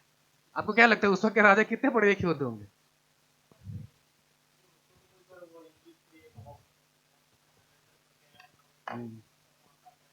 ये सब कहानी ऐसे बकैती है कि नेहरू की गर्लफ्रेंड थी अलवीना, दैट इज नॉट पूछा जाता है। हाँ बस, वो सब ऐसी ही कहानी सुनते रहो, मजा आएगा, लेकिन पूछते नहीं है सब। कहानी तो बहुत सारी है। वो आ गए थे, घूम के आ गए थे, उनकी बेटी को ठीक कर दिया। आपको पता है कैप्टन हॉकिंस 3-4 साल रहे थे, उन्होंने वहां पर एक कोर्ट में किसी से शादी भी कर ली, है ना, उनको टर्किश भी आती थी। तो यहाँ औरंगजेब हॉकिंस की थोड़ी हम हॉकिंस 40 साल लिख रहे हैं, हमको यहाँ काम करके निकलना है। ठीक है, चलिए, अगर आप और डीप में रिसर्च करेंगे तो वो टॉपिक ले सकते हैं, लेकिन फिर हॉकिंस पढ़ोगे, उसके परिवार के बारे में पढ़ोगे, फिर मॉडर्न हिस्ट्री पढ़ोगे, फिर पॉलिटी पढ़ना है, फिर ज्योग्राफी पढ़ना है, पढ़ो क्या क्या पढ़ोगे, है ना। सो आपको देखना है, पिक एंड चूज। समस्या ये होती है एस्पिरेंट के साथ कि हम क्या करते हैं कि ज़्यादा अंदर घुसना चाहते हैं और वो पूछते नहीं है। आपको चूज करना है कि क्या इंपॉर्टेंट है, इरेलेवेंट चीज को छोड़ो, है ना, वरना 1,000 की पेज आपको थोड़ी याद रहने वाला है। In human you have two important, remember the important things. दूसरा सबसे इंपॉर्टेंट चीज हुई कि भारत में उन्होंने, मुगल सम्राटों ने यूरोपियन करेंसी, खास करके इंग्लिश करेंसी को यूज करने की अनुमति दी थी। So they can use English currency.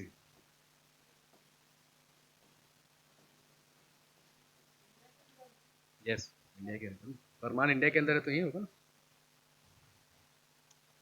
सूरत वाला लिख लो, सूरत में 10,000 रुपये लिख लिया ना, चलो।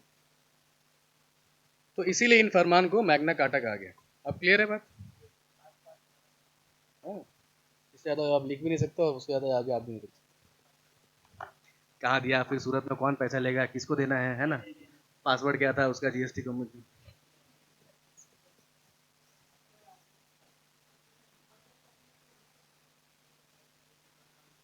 फाइन।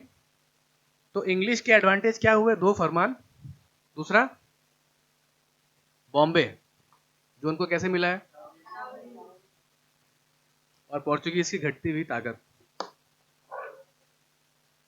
और फिर उसके बाद डैनिश आते हैं, और डैनिश जो लोग होते हैं वो केवल और केवल ट्रेड में इंटरेस्ट होते हैं, ठीक है? उनको कोई फर्क नहीं पड़ता क्या हो रहा है। सो आपको जस्ट क्रोनोलॉजी में याद रखना है कि इंग्लिश के बाद आया डैनिश, उसके बाद आते हैं फ्रेंच, बहुत बाद में, ठीक है, 1652-53 के आसपास। And then the French enters India, और फ्रेंच में उस कंपनी को बनाते हैं वहां के एक मिनिस्टर।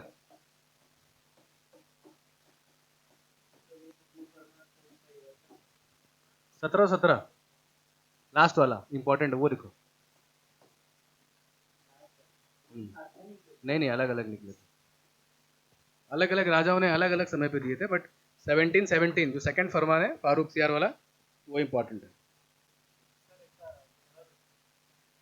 कभी इंपॉर्टेंट है तो लिख लो, 1717 वैसे इतना कुछ खास।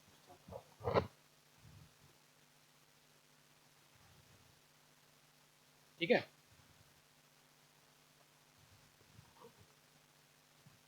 तो इंग्लिश की पहली फैक्ट्री आपको पता ही है सूरत में, और फ्रेंच की कहाँ होती है? फ्रेंच की पहली सूरत में ही बनती है, ठीक है। और बाद में वो बढ़ते हैं पौंडीचेरी की तरफ, ठीक है। तो उनका मेन सेंटर जो है वो पहले सूरत होता है, and later on they start get shifting on south the Surat, sorry, Pondicherry. नहीं, वो सिर्फ ट्रेडिंग करने आते हैं 1620 के आसपास, एक फैक्ट्री बनाते हैं तंजौर में। कभी आज तक तो पूछा नहीं गया है, अगर आपको लिखना है तो लिख लो, ठीक है। नहीं पूछेंगे, उनके पास पूछने के लिए बहुत सी अच्छी अच्छी चीजें हैं। ये अभी बाकी क्या है, तुम्हें पहला ही चैप्टर है। अरे 34 चैप्टर और है ना? देखता हूँ कितना फैक्ट याद रखते हो। 2 दिन के बाद तो याद नहीं है। हाँ नहीं, बाकी है ना, दूसरे रूल भी तो आ रहे हैं, फिर लड़ाई करेंगे। पहले इंग्लिश को लाया, फिर फ्रेंच को लाया, फिर दोनों को लड़वाया, है ना? चलो, तो पहली फैक्ट्री बनाते हैं वो सूरत में 1667, लिख लीजिए।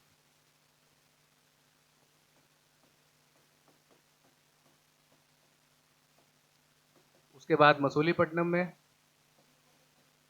हाँ, फिर पट्टनम के बाद पौंडीचेरी, ये उनका मेन पॉइंट होता है। ये 2 पोर्ट एरिया है, तो कोई भी आएगा तो पहले यहीं जाएगा, ध्यान रखो। वेस्ट में जाएगा तो सूरत, ईस्ट में जाएगा तो मसूलीपट्टनम, इससे सब लोग जाते हैं ट्रिप करने।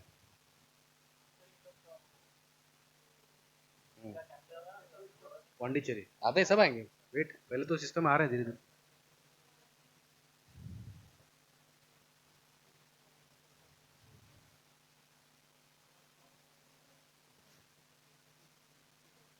पौंडीचेरी उनको, वहां के राजा होते हैं शेर खान लोधी, देखिए,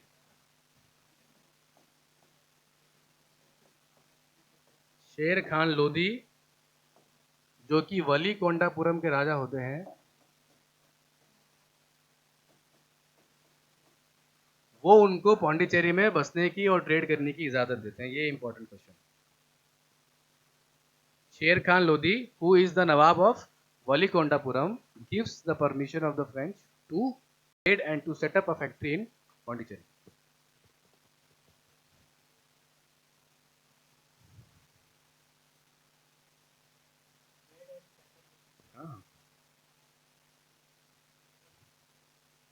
वलीकोंडापुरम अभी उसी रीजन में है, आंध्रा तमिलनाडु के बॉर्डर पे। एक छोटा सा एम्पायर नहीं, बड़ा साउथ में एम्पायर था कर्नाटक में।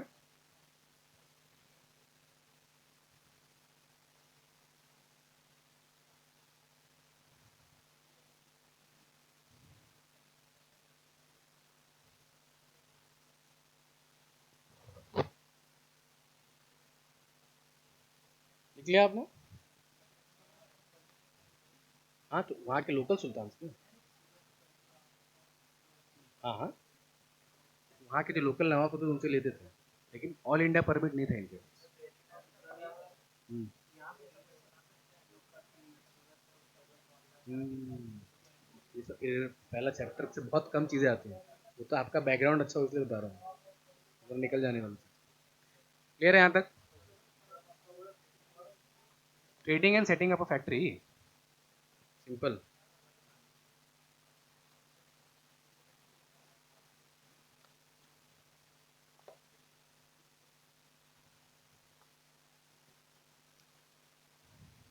ठीक है, अब काम की बात देखते हैं। दो इंपॉर्टेंट पावर्स यूरोप की, कौन कौन? इंग्लैंड और फ्रांस, दोनों पहुंच चुके हैं। दोनों के इंटरेस्ट हैं, और दोनों के पास क्या है? एक पास्ट ग्लोरी। पास्ट ग्लोरी क्या होता है? पास्ट ग्लोरी मतलब जैसे हमारे पास है ना, हम 5,000 साल पुराने सभ्यता है, हम इंडियंस है, किसी से हारते नहीं है, 4 लड़ाइयाँ जीत चुके हैं, इस तरह की पास्ट ग्लोरी। अरे 4 लड़ाई जीती कि नहीं जीती है? याद नहीं है? भारत ने कितने युद्ध लड़े अभी तक? इंडिया पाकिस्तान से लड़ी है ना? कितने लड़े हैं? 3। कैसे? पहला? हम्म।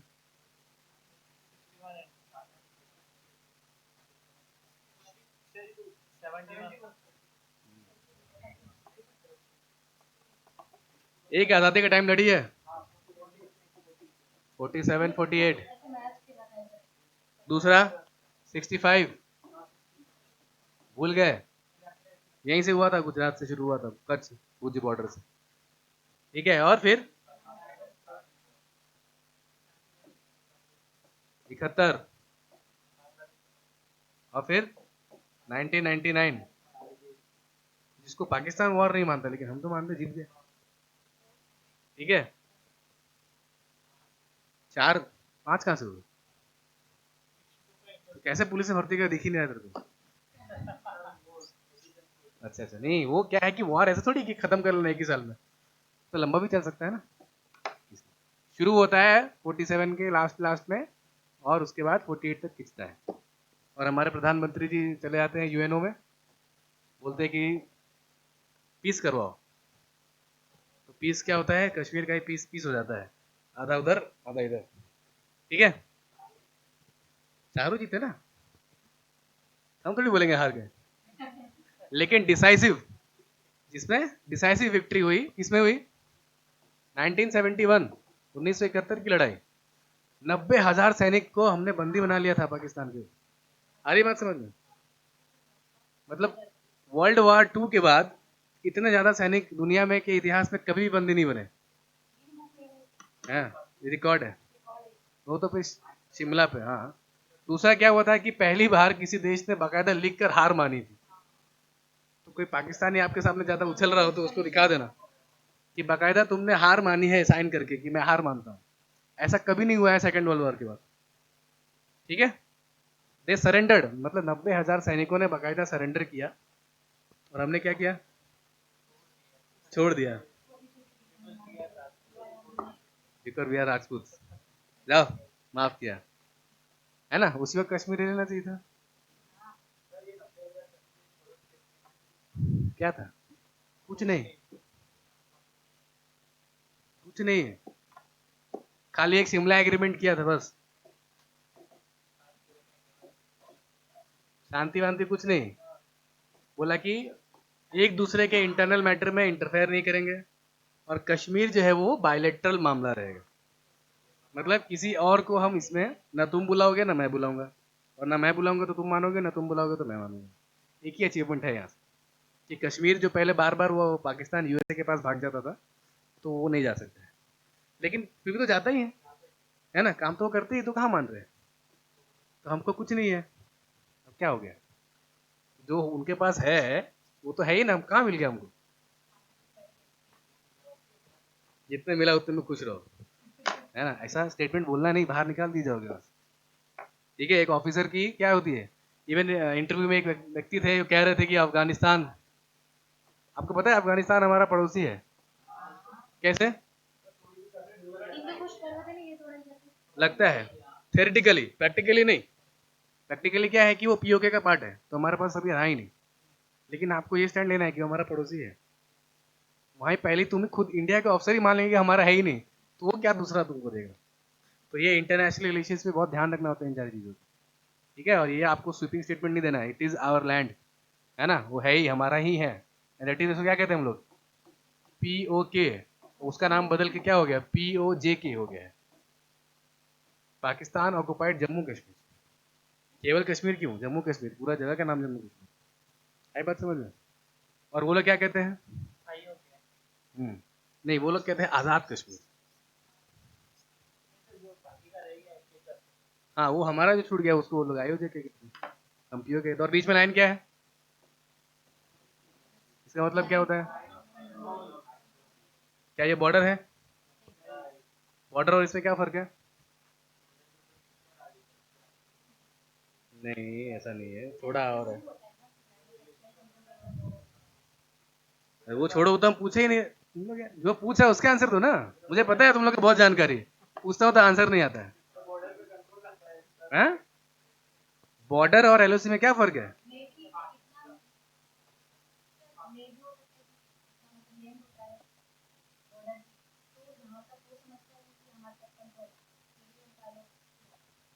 एलओसी और कोई? बॉर्डर और एलओसी में क्या फर्क हुआ?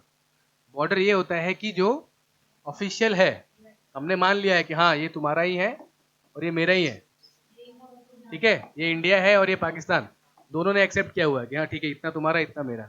एलओसी क्या है? कि लड़ाई जारी हुई, और लड़ाई जहां पर खत्म हुई उस दिन जो व्यक्ति जहां था वहां है, लेकिन हम मानते हैं कि जगह हमारी है, लेकिन फिर भी तू वहां बैठा है तो ठीक है, लेकिन वो मेरा है, मैं लूंगा कभी। आई बात समझ में? फर्क समझ में आई बात? कि आपका घर है, कोई जबरदस्ती उसमें घुसकर बैठ गया है ना, तो क्या कह रहे हो उसको? ठीक है, बैठना है तो बैठ, लेकिन वो मेरा है, मैं ले लूंगा बाद में।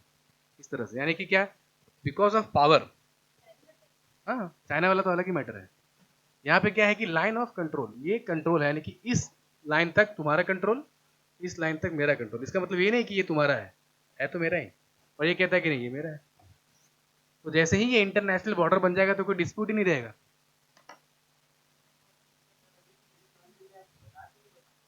क्या बना है? 370 भारत का अंदरूनी मामला है ना, तो उसमें पाकिस्तान क्या करेगा? आपको पता ही नहीं चला क्या हुआ उसमें, है ना? पॉलिटिक्स खत्म करोगे तब समझ में आएगा, है ना?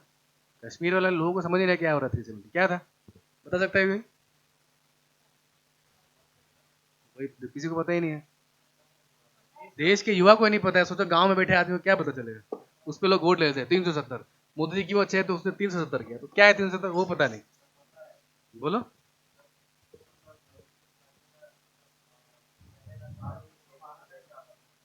वो 370 क्या है वो बताओ ना, छोड़ो ना।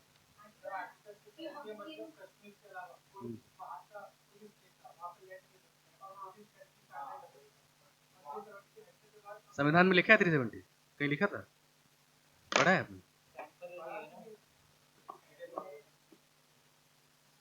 है ना? हमारे पास 370 के तहत एक राष्ट्रपति को शासन दी गई थी कि कुछ ऐसे आर्टिकल जो संसद ना पास कर पाए या इमरजेंसी में आपको पास करने की अधिकार दिए जाते हैं। उस 370 के तहत उन्होंने एक आर्टिकल पास किया, 35A। सुना है 35A? उसमें उन्होंने बताया कि जो सारे आर्टिकल भारत के संविधान लागू करेंगे, वो अगर जम्मू कश्मीर पर लागू होना है तो वहां की जो कॉन्स्टिट्यूशन असेंबली है या फिर वहां की विधानसभा उसको अग्री करेगी, तब फिर यहाँ पर लागू होगा। तो एक तरह से वो रिलेशन था कि भारत का कानून अगर जम्मू कश्मीर पर लागू होगा तो वाया 35A लागू होगा। होता ये था कि पहले भारत में कानून पारित हुआ, फिर प्रेसिडेंट ने उसको 370 यूज करके 35A में डाला और फिर उसको इसने एक्सेप्ट किया। क्योंकि इससे पहले क्या था, जम्मू कश्मीर की एक अलग से संविधान सभा थी, उनका एक अलग संविधान था, हमारा अलग था। तो दो अलग अलग संविधान साथ में कैसे काम करेंगे? तो उसके बीच का एक लिंक था। आई बात समझ? 370 खत्म नहीं किया है, उसको अमेंड कर दिया है। बोला है कि 35A रहेगा ही नहीं, और जब 35A रहेगा ही नहीं तो उनका कॉन्स्टिट्यूशन असेंबली रहेगा नहीं, कॉन्स्टिट्यूशन ही रहेगा नहीं, तो it is an part of India officially. तो जो उनका संविधान ही खत्म। आई बात समझ में? तो जो विशेष राज्य का दर्जा इसकी वजह से था। अब आई बात समझ में? तो हमने क्या किया अभी, हमने बस उसको एक नॉर्मल स्टेट बना दिया है।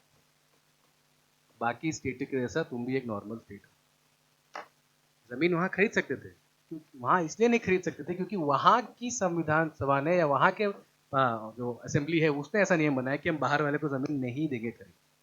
तो वहां अलग कानून चलता था, यहाँ अलग कानून चलता था। अब हो गया कि एक ही कानून चलेगा। नारा नहीं सुना, एक देश में एक विधान एक संविधान, है ना? एक ही संविधान रहेगा और एक ही विधान रहेगा और एक ही प्रधान भी रहेगा। आई बात समझ में?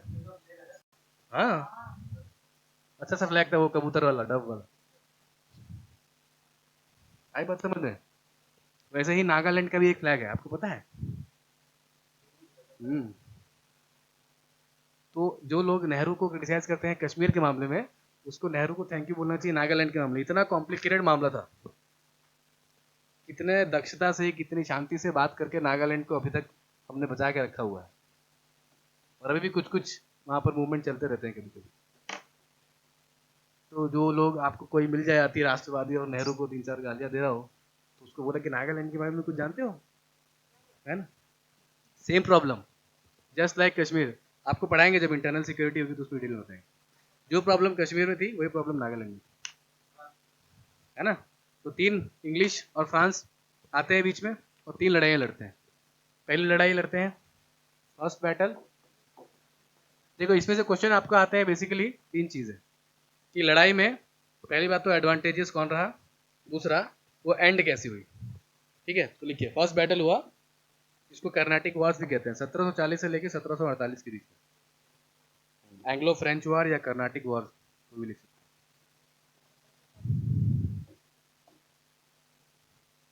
हैं। Anglo French Wars.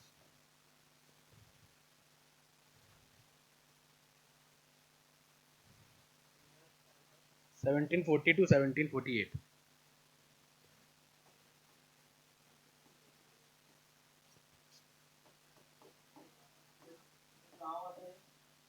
सब साउथ में, कर्नाटिक है ना? कर्नाटिक मतलब, अच्छा वार और बैटल में क्या फर्क होता है?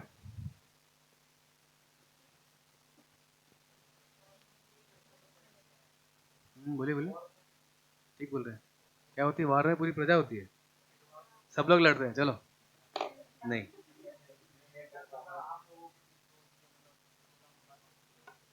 नहीं। बैट, और कोई बोलना चाहता है? तुक्का लगा लो। हाँ बोलो। ये कहाँ पढ़ा तुमने? अच्छा, एजम्पशन लगा रहे हो, ठीक। देखिए वॉर जो होता है एक बड़ा फेनल, लंबे समय तक चलने वाली चीज। जैसे भारत और पाकिस्तान के बीच में युद्ध हो रहा है, वो युद्ध किसी एक जगह पर होगा और किसी एक जगह पर अलग अलग मोर्चों पर होता है ना? कि लड़ाई कभी कश्मीर में हुई, कश्मीर के अखनूर में हुई, कहीं कुपवाड़ा में हुई, है ना? सुना है बैटल ऑफ असल उत्तर, असल उत्तर की लड़ाई, हाजी पीर की लड़ाई, करगिल की लड़ाई, है ना? तो उस एक छोटे पॉइंट पर भी लड़ाई होती है। इंडिया पाकिस्तान लड़ तो रहे हैं, लेकिन कभी कभी किसी एक स्पेसिफिक प्लेस, स्पेसिफिक रीजन पर लड़ाई होती है। तो वॉर के अंदर होते हैं बहुत सारे बैटल। हमारी बात समझ में? जैसे एक महाभारत लड़ी गई, उसमें एक लड़ाई अर्जुन और कर्ण के बीच हुई तो एक अलग बैटल हुआ। एक लड़ाई भीम और दुर्योधन के बीच हुई तो वो एक अलग बैटल हुआ। So war consist of many battles. अब क्लियर हुआ बात? ये जो वॉर है, यानी कि एक वॉर का टाइम फ्रेम भी बड़ा होता है और एरिया भी बड़ा होता है। जैसे भारत और पाकिस्तान के बीच में युद्ध होगा तो कहीं से भी हो सकता है ना, वो गुजरात में हो सकता है, राजस्थान में हो सकता है, पंजाब में हो सकता है, कश्मीर में हो सकता है। और जिस जगह पर होगा तो कहेंगे battle of Kutch, battle of Asal Uttar, battle of Bhuj, battle of Ranthambore. अब आई बात समझ में? तो वॉर जो है बड़ा कॉन्सेप्ट होता है और बैटल उसका एक छोटा प्रारूप, स्पेसिफिक रीजन स्पेसिफिक टाइम। इसलिए आप देखेंगे कि ऐसा नहीं कि 1740 से लेकर 1760 तक रोज हर दिन वो लड़ रहे थे कंटिन्यूअस। ऐसा हो सकता है क्या? कभी दिमाग में है कि 8 साल तक कंटिन्यू लड़ते रहे? इतना एमुनेशन उनके पास पड़ा हुआ है ना। अलग अलग फ्रंट पे अलग अलग टाइम पे हुआ, उसमें बहुत सारे बैटल्स हुए। ठीक है, इसी में एक पहला जो वॉर था फर्स्ट, ये हम फर्स्ट की बात कर रहे हैं, उसमें हुआ है कौन सा हुआ बोलो? Battle of Adyar, battle of San Thome, Thomas नहीं, बैटल ऑफ सैंड थोम, जो कहां पर हुआ? अडियार नदी के किनारे। और अडियार नदी के किनारे यानी कि चेन्नई के आसपास के रीजन में, ऑन द बैंक्स ऑफ। और ये बैटल इंपॉर्टेंट क्यों है बताइए? यस, फ्रांस और इंग्लैंड ने, हाँ क्या बोलिए, पूछिए दूसरे बोलिए, क्या बता? उनको नहीं आता है बताने, टाइम है उनको सीखने में। पूछ लो वरना डाउट रह जाएगा तो जीवन में कभी क्लियर नहीं होगा। अच्छा, saint saint Thome, saint Thome saint Xavier होता है ना, वैसे एस टी यानी सेंट। चलिए, पहला एंग्लो फ्रेंच वार फेमस है because of the battle of saint Thome. अब पुराने वाले बताएंगे क्यों फेमस। यस, बोलो, नहीं पता है? हाँ ठीक है, इसलिए फेमस है।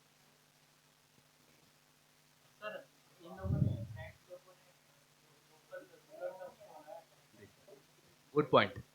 फ्रेंच लोगों ने ये देखा कि एक छोटी सी फ्रांस की आर्मी, वहां के जो एक लोकल राजा थे अनवरुद्दीन, उनकी बड़ी विशाल सेना को एक छोटी सी फ्रांस की डिसिप्लिन आर्मी हरा देती है। और उससे उनको एक शिक्षा मिलती है कि अगर हमारे पास डिसिप्लिन है, छोटी आर्मी भी है, बड़े इंडियन आर्मी को बड़े आराम से हराया जा सकता है। यानी कि इंडियन आर्मी में ऑर्गेनाइजेशनल स्ट्रक्चर नहीं है, इंडिपेंडेंट वैलियर तो है, बहादुर तो वो लोग हैं, लेकिन वो ऑर्गेनाइजेशन फॉलो नहीं करते। क्या होता था पहले सेना में? एक राजा है, अब राजा क्या होता था, अलग अलग क्षेत्रों के उसके क्षत्रप होते थे, है ना? क्षत्रप, क्षत्रप मीन्स लोकल रूलर्स। जैसे एक इंडिया का रूलर है, तो एक गुजरात क्षेत्र का अलग होगा, मालवा का अलग होगा, राजस्थान का अलग होगा, ठीक है, मध्य प्रदेश का अलग होने वाला है, फिर कर्नाटक का अलग। इसके अंदर भी अलग अलग लोकल हेड्स होते थे, वॉर लॉर्ड्स, उनको वॉर लॉर्ड्स कहते थे। इसकी सेना, फलाने की सेना, ढिमकाने की सेना। तो ये लोग है ना, यहाँ पर जो आदमी है, उसको इसके सेनापति से कोई मतलब नहीं। जब मेरा सेनापति कहेगा तभी मैं लड़ाई करूँ। So they don't know each other. कोई इंडियन आर्मी नहीं है कि वहाँ रैंक है, CO, JCO, joint commissioner, brigadier, colonel, ऐसा कोई रैंक नहीं। मेरा जो हेड बोलेगा लड़ना है तो लड़ना है, और उसको बीच में रास्ते में अगर उसने देखा बीच युद्ध में कि मैं हार रहा हूँ, तो ये अपना लेके चला जाएगा इसके पास। अरे बात समझ में? दो पावर्स के बीच में लड़ाई हो रही है, और एक छोटा सा वॉरलोड है, ये देखा कि ये भी हार रहा है, तो ये क्या करेगा, पर्सनली खुद जाके वहां पर ट्रीटी साइन कर लेगा, संधि, ये ठीक है मुझे नहीं लड़ना, मैं तुम्हारे साथ आ जाता हूँ। और ये युद्ध में ऐसा बहुत होता था, क्योंकि there was no nationalism, only self interest. तो जब सेल्फ इंटरेस्ट के लिए लड़ोगे तो क्या होगा? जहां फायदा वहां निकल लो। और इसीलिए एक बड़ी सी आर्मी को, क्योंकि लड़ जा होता है ना, कि एक ग्रुप में दो लोग हैं और एक 4-5 लोग को बुला कर लेके लड़ने के लिए, वो कहता है तू मार, तू मार, है ना? इतने में जो दो है वो मार के निकल, डिटरमाइंड है, फाइटर है। देखा होगा कभी? नहीं देखा स्कूल कॉलेज में? कि एक अकेला ही आदमी 3-4 को निपटा देता है। Why? Because one is having a fighting spirit, वो लड़ने के लिए ही आया है। दूसरा क्या है कि केवल भीड़ दिखाने के लिए आया है। तो साउथ की मूवीज में होता है कि एक को मारना चालू किया और बाकी सब अपने ही निकल गए, है ना? तो बाकी के ऐसे ही आते हैं भीड़ बनाने के लिए। हाँ गिरती है, चलो ये पर्सनल एक्सपीरियंस का तो कोई कह नहीं कर सकता हूँ, ठीक है। ठीक है, नहीं नहीं, लेकिन अली को बुलाने में फायदा होगा, हाँ, देख के ही भाग जाएगा वो। लेकिन अली को भागना पड़े तो नहीं भाग पाएगा। है ना? हाँ, क्यों दौड़ाएगा? ठीक है, fine. So it was ember for saint Thome. इसी लड़ाई में, यहीं की लड़ाई में, एक छोटी सी फ्रेंच आर्मी बड़े इंडियन आर्मी को हरा देती है। ठीक है, उसका नाम रहता है अनवरुद्दीन। ये आगे भी आएंगे दूसरी लड़ाई में। हाँ हाँ, तीसरे में भी आते हैं। हाँ तो सपोर्ट करते हैं ना लोकल लोग भी, है ना। अनवरुद्दीन नाम के एक लोकल रूलर रहते हैं आरकोट।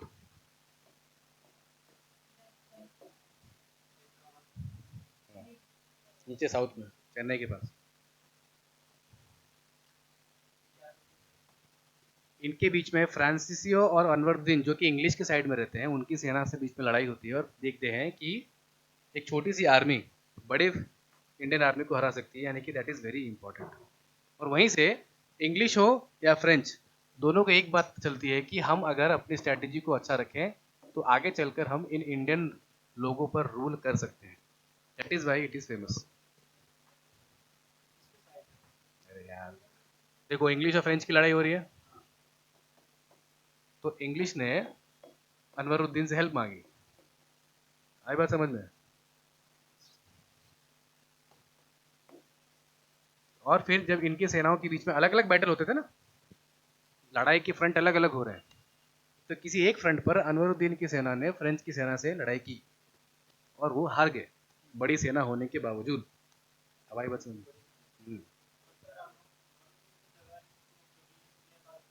हाँ तो इनका अपना अपना लोकल सपोर्टर होता है ना। इंग्लिश ने कहा हमको पैसे देंगे, लड़िए हमारे लिए। आगे चलकर आप देखेंगे, बिल्कुल लड़ेगा, क्या बात करते हो। पैसे के लिए फरमान दे देता है। आगे देखोगे कि फिर इनके लिए फिर ये लोग भी लड़ते हैं सेकेंड वर्ल्ड में। धीरे धीरे किस तरह से पॉलिटिक्स में वो ट्रेडर से पॉलिटिक्स में इन्फ्लुएंस हो रहे हैं। ये तो प्रॉब्लम थी। ये जो आपने समझा ना कि मैं क्यों लड़ू किसी के लिए, वो उस वक्त वो समझ नहीं थी। उनको चाहिए थे पैसे, ट्रेड, पैसे भेजा, gift, European gifts, dancers, slaves, है ना, इस तरह की चीजें। नीचे तो लोगों का इंटरेस्ट ही नहीं। और वहां पे एक ट्रीटी होती है, एक्सिला चैपल, ये इंपॉर्टेंट है।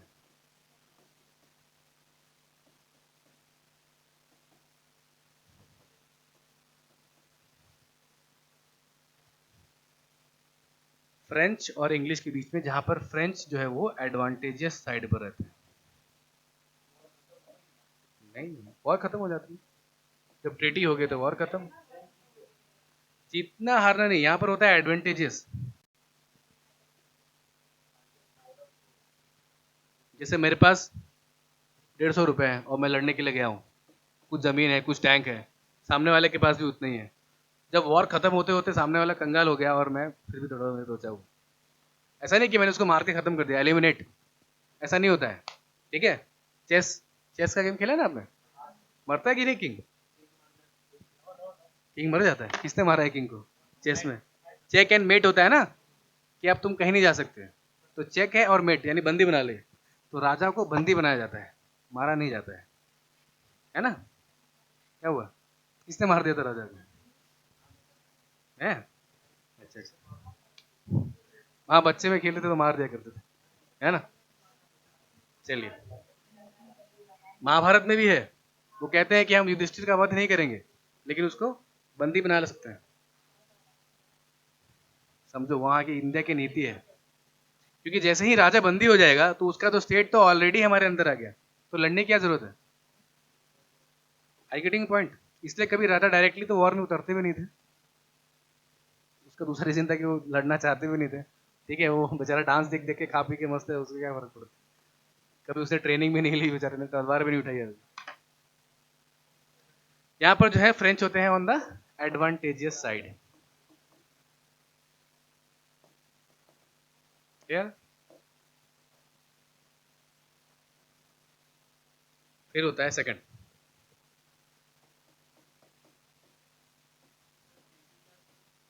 Axilla chapel. संधि कर लेते हैं बस। किसका? एक्सिला चैपल, उसका हिंदी नहीं, वो फ्रेंच वर्ड है। हाँ, एक्सिला चैपल की संधि।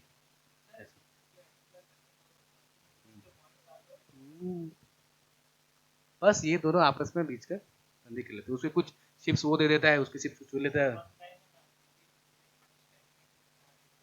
नहीं नहीं, ऐसा ही इतना कुछ खास स्पेसिफिक नहीं है, बहुत सारी ट्रीटीज हैं। होता यह है कि आपस में दोनों संधि कर लेते हैं, कुछ जो उनके शिप्स होते हैं वो छोड़ देते हैं, उनकी शिप्स ये छोड़ देते हैं, बात खत्म। लेकिन चीज़ें ठीक नहीं होती क्योंकि इंग्लिश है ना, और इंग्लिश प्राउड लोग हैं। अब कैसे हार सकते हैं, तो बदला तो लेना ही है। तो जो दूसरा युद्ध होता है वो लोकल कारणों से, जो आपने पूछा ना कि क्यों अनवरुद्दीन लड़ रहे थे, तो फ्रेंच को उनसे दुश्मनी हो गई। अब लोकल पावर, हैदराबाद के संस्थापक थे कौन, किसने बनाया था हैदराबाद स्टेट? हाँ, निजामुल मल्क। उसका असली नाम क्या था? सतत खान।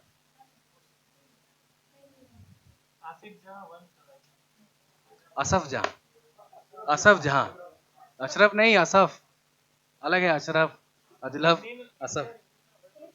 क्यों, क्या है उसमें? आसिफ है? नहीं, असफ है, पता नहीं। ए एस एफ है। किसमें था? हो सकता है हिंदी में। आप हिंदी मीडियम से दे रहे हैं तो? अच्छा अच्छा, हाँ। क्या लिखा है आसिफ जहां? पता नहीं, इसमें तो असफ लिखा है। हम्म? ठीक है, किलीज खान। तो जब वो उनकी हत्या, डेड हो जाते हैं, तो एक बड़ा सा एम्पायर हैदराबाद और मेन रूलर खत्म, तो क्या होगा? लड़ाई होगी कि नहीं, कि कौन लेगा, किसको चाहिए, कौन बनेगा नेक्स्ट रूलर? तो इन्हीं के पोते होते हैं एक नसीर जंग।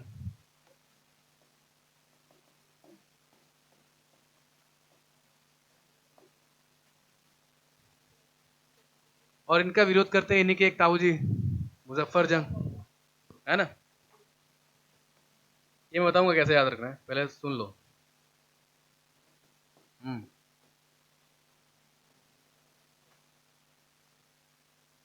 और अरकुट में अनवरुद्दीन के एक राइवल होते हैं, इसका नाम होता है चंदा साहिब। बस, बाद में छोड़ देते हैं कि जाओ तुम भी गेम में खेलो। तो कंफ्यूजन क्रिएट हुआ, है ना। नहीं नहीं, तुम्हारे दिमाग में नहीं, उस रीजन में इतने सारे लोग हैं, सबको हैदराबाद का शासन चाहिए, लोकल रूलर भी बनना है, और उसके अलावा इंग्लिश और फ्रेंच की राइवलरी तो है ही, और इंग्लिश एक बार हार चुके हैं, तो इनको बदला लेना है। तो इस पूरे खिचड़ी में अब क्या होगा, कुछ लड़ाई होगी, है ना। मजा आने वाला है। तो सीरियल देखने वाले को तो मजा आएगा, लेकिन लड़ने वाले को नुकसान। अच्छा, ये लोग लड़ कहाँ रहे? भारत में। इन सबके सैनिक ऑलमोस्ट भारतीय हैं। इंग्लिश के पास भी जो लोकल सैनिक थे उसमें कुछ कमांडर ही फ्रेंच है, लोकल लोग तो भारतीय ही हैं, तो मर रहे हैं भारतीय। मतलब इंग्लिश और फ्रेंच कमांडर्स में अपने अपने लोकल कमांडर होंगे, जैसे आईएएस आईपीएस रैंक के तो वहाँ के लोग होंगे, तो सिपाही होंगे वो भारतीय ही थे, नौकरी नहीं थी।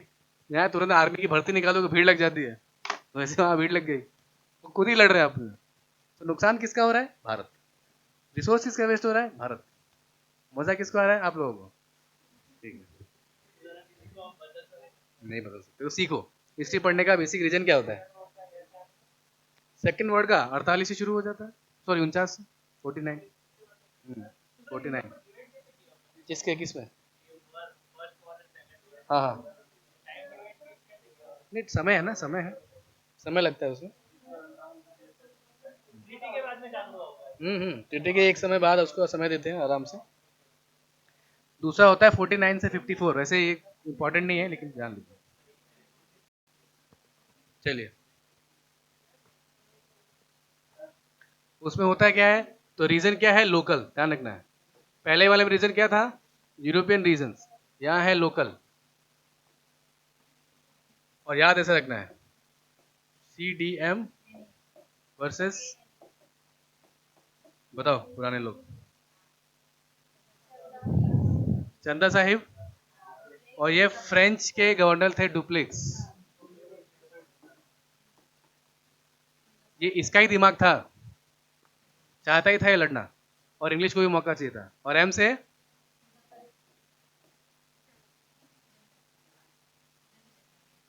मुजफ्फर जंग, और ये चंदा साहिब।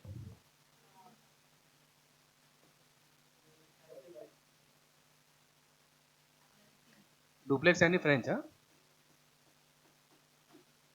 और ये तो बताइए, अनवरुद्दीन। नादिर शाह, नादिर शाह कहाँ से आ गए? नसीर जंग, नासिर नहीं नसीर होता है। और ई से इंग्लिश, जिसके लीडर थे रॉबर्ट क्लाइव, है ना? अरे सपोर्ट साइड साइड लिया ना, उसके पार्टी में ये आगे फोन करके बुलाया, आज भाई लोग लेकर आए, बवाल हो रहा है करके, इसने बुला लिया, इसने बुला लिया, ऐसा। C D M versus A N E, local regions. Hyderabad की गद्दी, है ना? नसीर जंग चाहिए, बोल रहा है मुझे चाहिए, उसके चाचा बोल रहे हैं मुझे चाहिए। फिर अरकोट की गद्दी चंदा साहब को चाहिए, अनवरुद्दीन को चाहिए, और ये दोनों तो ऑलरेडी लड़ने के लिए आतुर ही हैं कि मुझे कैसे हरा दिया, मुझे भी लड़ना है। यहाँ पर एक रोल में एक व्यक्ति का नाम आता है डुप्लिक्स। ये बहुत ही अजीबोगरीब जनरल रहते हैं, ठीक है? युद्ध पे आएंगे, पहले डुप्लेक्स के बारे में कुछ जान लो। होता ये है कि जो फ्रेंच ईस्ट इंडिया कंपनी बनाते हैं वो इनके ही पिताजी रहते हैं, डुप्लेक्स के पिताजी ये फ्रेंच ईस्ट इंडिया कंपनी के बड़े संस्थापक रहते हैं। एंड डुप्लेक्स कहीं क्लर्क का काम कर रहा होता है किसी ऑफिस में, उसको उठा के भेज देते हैं यहाँ। लेकिन डुप्लेक्स की स्ट्रेंथ ये रहती है कि इंग्लिश की जैसी इसकी भी डिप्लोमेसी जबरदस्त रहती है। Planning, strategy, super. लेकिन इसका वीक पॉइंट क्या रहता है कि ये कुछ ज्यादा ही प्लानिंग करता है, हर चीज की प्लानिंग करेगा। एंड ये कभी खुद से पर्सनली इन्वॉल्व नहीं होगा। जैसे युद्ध में क्या होता है, किसी ने नीति बनाई और उस नीति को कार्यान्वयन करने के लिए उस व्यक्ति को वहां युद्ध के मैदान में प्रेजेंट रहना पड़ता है। समझ में आ रही बात? सब कुछ ऐसा तो नहीं कि पहले प्री प्लान तरीके से आगे बढ़ेगा। ये मनी हाइस्ट चल रहा है कि प्रोफेसर हर कुछ सोच के रखा है ना? तो इस was kind like professor only, but the only thing is कि ग्राउंड पे सिचुएशंस अलग होते हैं। और इंग्लिश जो जनरल थे वो ग्राउंड पर खुद जाकर लड़ते थे, रॉबर्ट क्लाइव हो, आयरकोट हो। और ये फर्क था फ्रेंच और इंग्लिश जनरल्स में कि he was master planner, negotiator बहुत बढ़िया था, लेकिन इसकी प्रॉब्लम ये थी कि प्लानिंग कुछ ज़्यादा ही कर ले और पर्सनली खुद इन्वॉल्व नहीं हो। दूसरा, ही वॉज एडमेंट, मतलब जूनियर्स की बात नहीं सुननी है, मैंने जो कह दिया सो कह दिया। इनिशियली स्टार्टिंग में कुछ सक्सेस भी हुए, तो जब आपको सक्सेस मिलने लगती है तो आप एडमेंट हो जाते हैं, है ना? But that is why never understand. और इन्हीं प्रॉब्लम्स की वजह से डुप्लेक्स को बाद में बुला लिया जाता है। सेकेंड वॉर में इनकी हार होती है, लेकिन फिर भी फ्रेंच पावर को इंडिया में एक्सपांड करने के लिए यही रिस्पॉन्सिबल रहते हैं। इन्हीं की वजह से फ्रेंच पावर एक्सपांड भी होता है। और बहुत सारे इतिहासकार ये कहते हैं कि अगर डुप्लेक्स को बुलाया नहीं जाता तो तीसरे युद्ध में डुप्लेक्स इंग्लिश को हरा देते, लेकिन ऐसा होता नहीं। ठीक है? तो हिस्ट्री बहुत जो होता है वो नहीं होता है, जो नहीं होता है वो हो जाता है। ठीक है? तो लड़ाई में पता हो गया। अब दो चीज और याद रखिए, जिनके ऊपर मैंने स्टार कर दिया है वो स्टार पे चले जा चुके हैं। तो Chanda Sahib dies and Anwaruddin died. इसमें बहुत सी डिटेल है, किसने किसको मारा, कहाँ पहुंच गया, पढ़ने में मजा आएगा, लेकिन दैट इज नॉट इम्पोर्टेंट। ठीक है? तो घर पे जाके एक रीड दीजिए। वो आपस में बहुत कुछ लड़ रहे हैं, but that is not important. ये दो लोगों की मृत्यु हो जाती है और इसका एंड रिजल्ट क्या होता है कि फ्रेंच और इंग्लिश आपस में ये डिसाइड करते हैं कि हम लोकल मुद्दों में ना पढ़ेंगे, ना लोकल लोगों को अपने मुद्दों में पढ़ने देंगे। आई बात समझ में? तो वो जो क्वेश्चन आपने पूछा कि क्यों अनवरुद्दीन आ रहा था, ये चीज उनको समझ में आ जाती है कि लोकल वजह से ना हम फाइट करेंगे और ना लोकल को हमारी वजह से फाइट करने देंगे। And duplex was called back.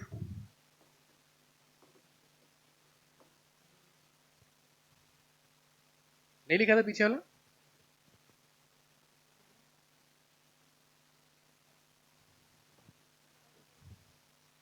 रद्द कर दिया।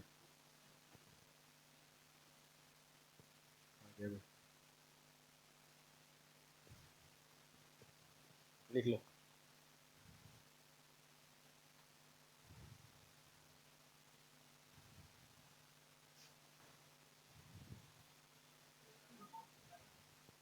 कोई नहीं।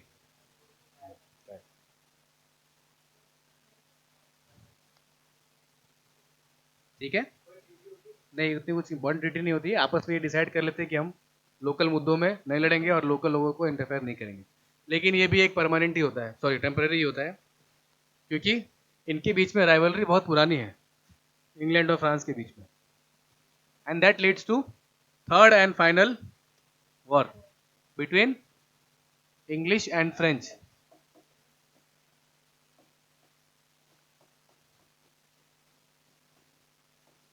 और उस वक्त इनके जनरल होते हैं आर्थर दे लाली, फ्रेंचर के, और इनके होते हैं आयरकोट।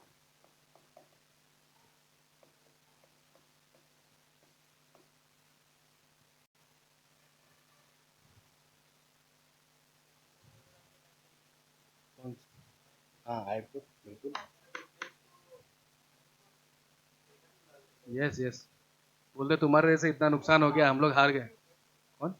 किसमें? किसमें? ये भी होते हैं, आर्थर वेलेस्ली भी होते हैं, आयरकोट भी होते हैं, अलग अलग फ्रंट पे लड़ाई होती है।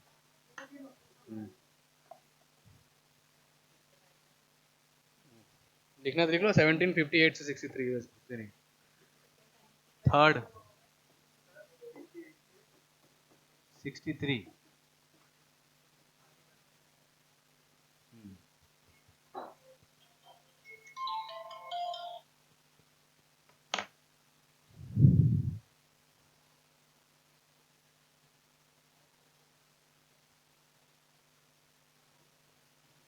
और इसमें एक इंपॉर्टेंट बैटल होता है जिसका नाम है बैटल ऑफ, बोलो, वंदवासी, जिसको वो लोग पढ़ते हैं Vendée wash.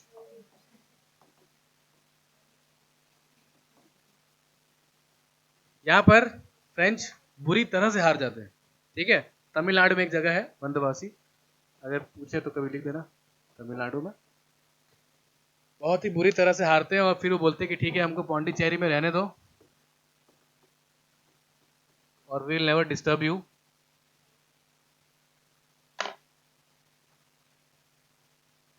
And then French become a minor power in India, just keeping up to the Pondicherry areas. और यही युद्ध डिसाइड करता है कि आने वाले 200 सालों तक कौन रहेगा भारत में।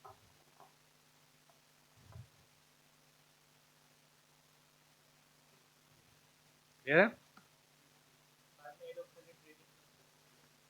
फिर कोई उनका एम्पायर बिल्डिंग का पर्पस नहीं, हार चुके हैं बेचारे।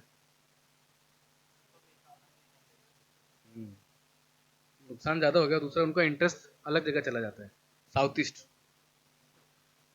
ठीक है, तो अब इसमें एक इंपॉर्टेंट क्वेश्चन आता है कि reasons for the success of England, यानी कि इस पूरे चैप्टर का समरी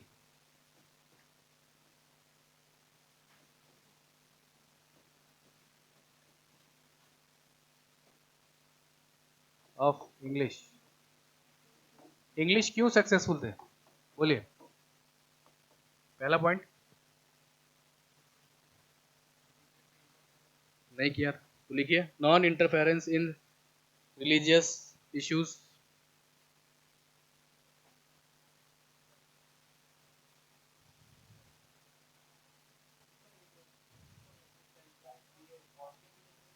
पूरा ओवरऑल ना, सारी पावर्स आई, सब वो लोग है ना, लेकिन क्यों इंग्लैंड ही सक्सेसफुल रहे, बाकी लोग नहीं रहे। धार्मिक मामलों में हस्तक्षेप नहीं करते थे, there was no interference in the religious matters.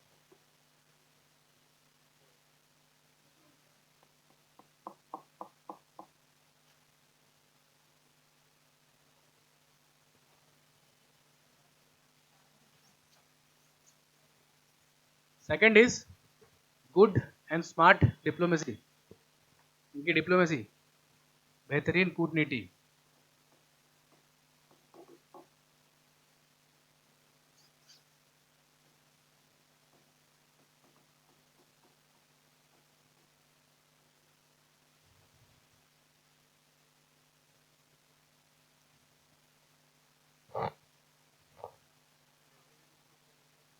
इनके कंपैरिजन में, बाकी भी पूरे यूरोपियन पावर से कंपैरिजन में, English were good at diplomacy because they focused on learning different languages also. Example, कैसे? हाँ, जैसे कि आप युद्ध में देखेंगे ना, वो आयर कोट हो, रॉबर्ट क्लाइव हो, ये लोग बड़े स्ट्रैटेजी और डिप्लोमेसी से प्लान करते थे कि जब उनको लग रहा है कि हम हार रहे हैं तो तुरंत कीट डाल दिया। लोकल राजा से बड़े प्यार से शांति से बात की, जिस तरह से विलियम हॉकिंस हो, थॉमस बेस्ट हो, पोर्चुगीज के रहते हुए भी अपना सिक्का जमा लेना, है ना, that is called the master in diplomacy. They will where worst, वो अलग अलग भाषा हो, चाहे वो टर्किश हो, पर्शियन हो, अरबिक, सब सीख कर आते थे, not like the Portuguese. Well versed, versed means पढ़े लिखे, वेल वर्स्ट।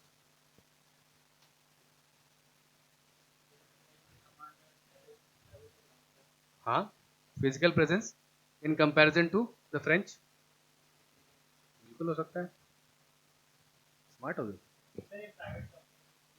हाँ बिल्कुल है, खत्म करेंगे। ये एक प्राइवेट एंटरप्राइज था जिसका बेसिक इंटरेस्ट क्या था, only and only trade.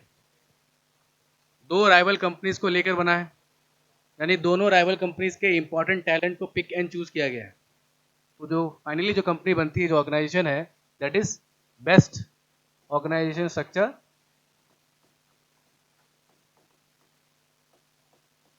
And trade deal और जील। उनका बिजनेस एक्यूमेन, जो बिजनेस करने की क्षमता है, वो गाइड करती थी उनके पॉलिसी मेकिंग को। बाकी पावर का क्या था, टू एक्सपांड। वो पॉलिसी ऐसे बनाते थे जहां उनका पॉलिटिकल इंफ्लुएंस बढ़े, लेकिन ये पॉलिसी ऐसे बनाते थे जहां पर उनको इकोनॉमिक बेनिफिट हो। इसीलिए देखेंगे कि बाकी कंपनियों के मुकाबले इनको प्रॉफिट भी ज्यादा हुआ। And the most important point and final point is bank of England. क्या है, बोलो पुराने वालों, बैंक ऑफ इंग्लैंड क्यों इंपॉर्टेंट है?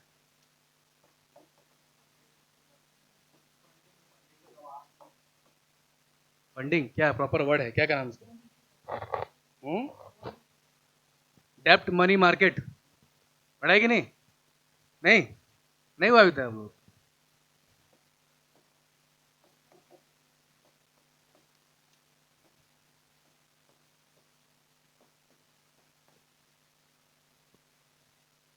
उन्होंने एक स्पेशल तरह के वॉर बॉन्ड्स बनाए।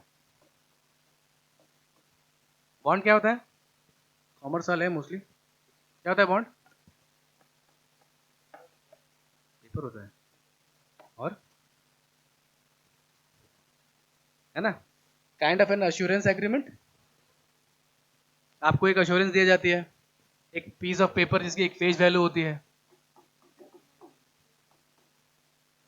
कि आप एक पीस ऑफ पेपर या एग्रीमेंट मुझसे लीजिए, बदले में मुझे कुछ पैसे दीजिए, रिटर्न में जब आप मुझे वो चीज़ रिटर्न करेंगे तो I will give you some more amount plus interest. Bank of England ने वो चीज़ की जो बाकी जगहों पर ना हुआ।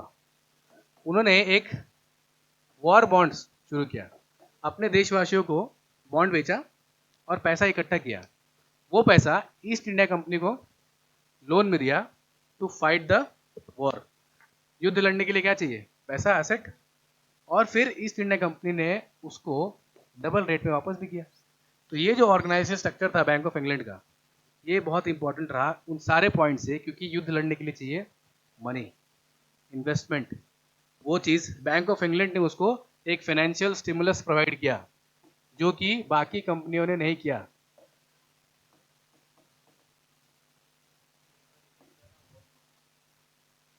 बॉन्ड के बारे में नहीं पता?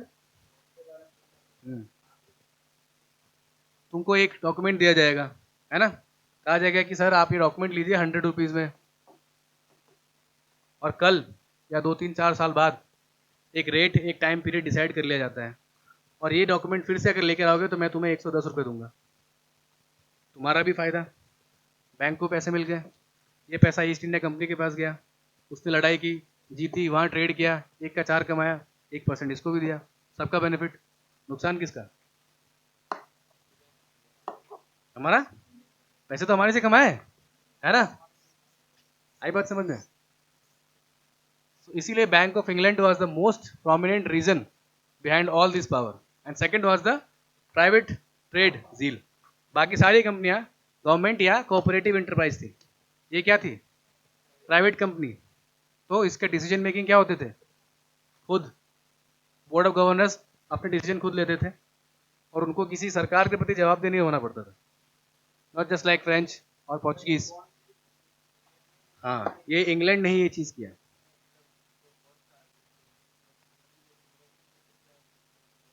इंडिया में बॉन्ड दे के पैसे किसे लेंगे? इंडिया वालों से। अरे मूर्ख आदमी, वहाँ के लोकल लोगों से उन्होंने बॉन्ड दिया, वहाँ के लोकल लोगों से पैसे इकट्ठे करके यहाँ पर ईस्ट इंडिया की लड़ाई को फंडिंग किया। ईस्ट इंडिया कंपनी पैसे कमाते कैसे थी? कैसे कमाती थी ईस्ट इंडिया कंपनी? है ना? तो उसके पैसे हमसे देते थे कि हम ही हमारी चीज हम ही को बेच रहे हैं दुगनी दाम में, बदले में। हाँ बोलिए। हाँ तो परसेंटेज किस हिसाब से? अच्छा, आप लोग लगता है समझे नहीं। देखिए, एक है easy easy easy. Bank of England कहां पर है? लंदन में है, इंग्लैंड में है। इंग्लैंड के लोगों को उन्होंने बॉन्ड बेचा, बदले में इंग्लैंड के लोगों से पैसा लिया।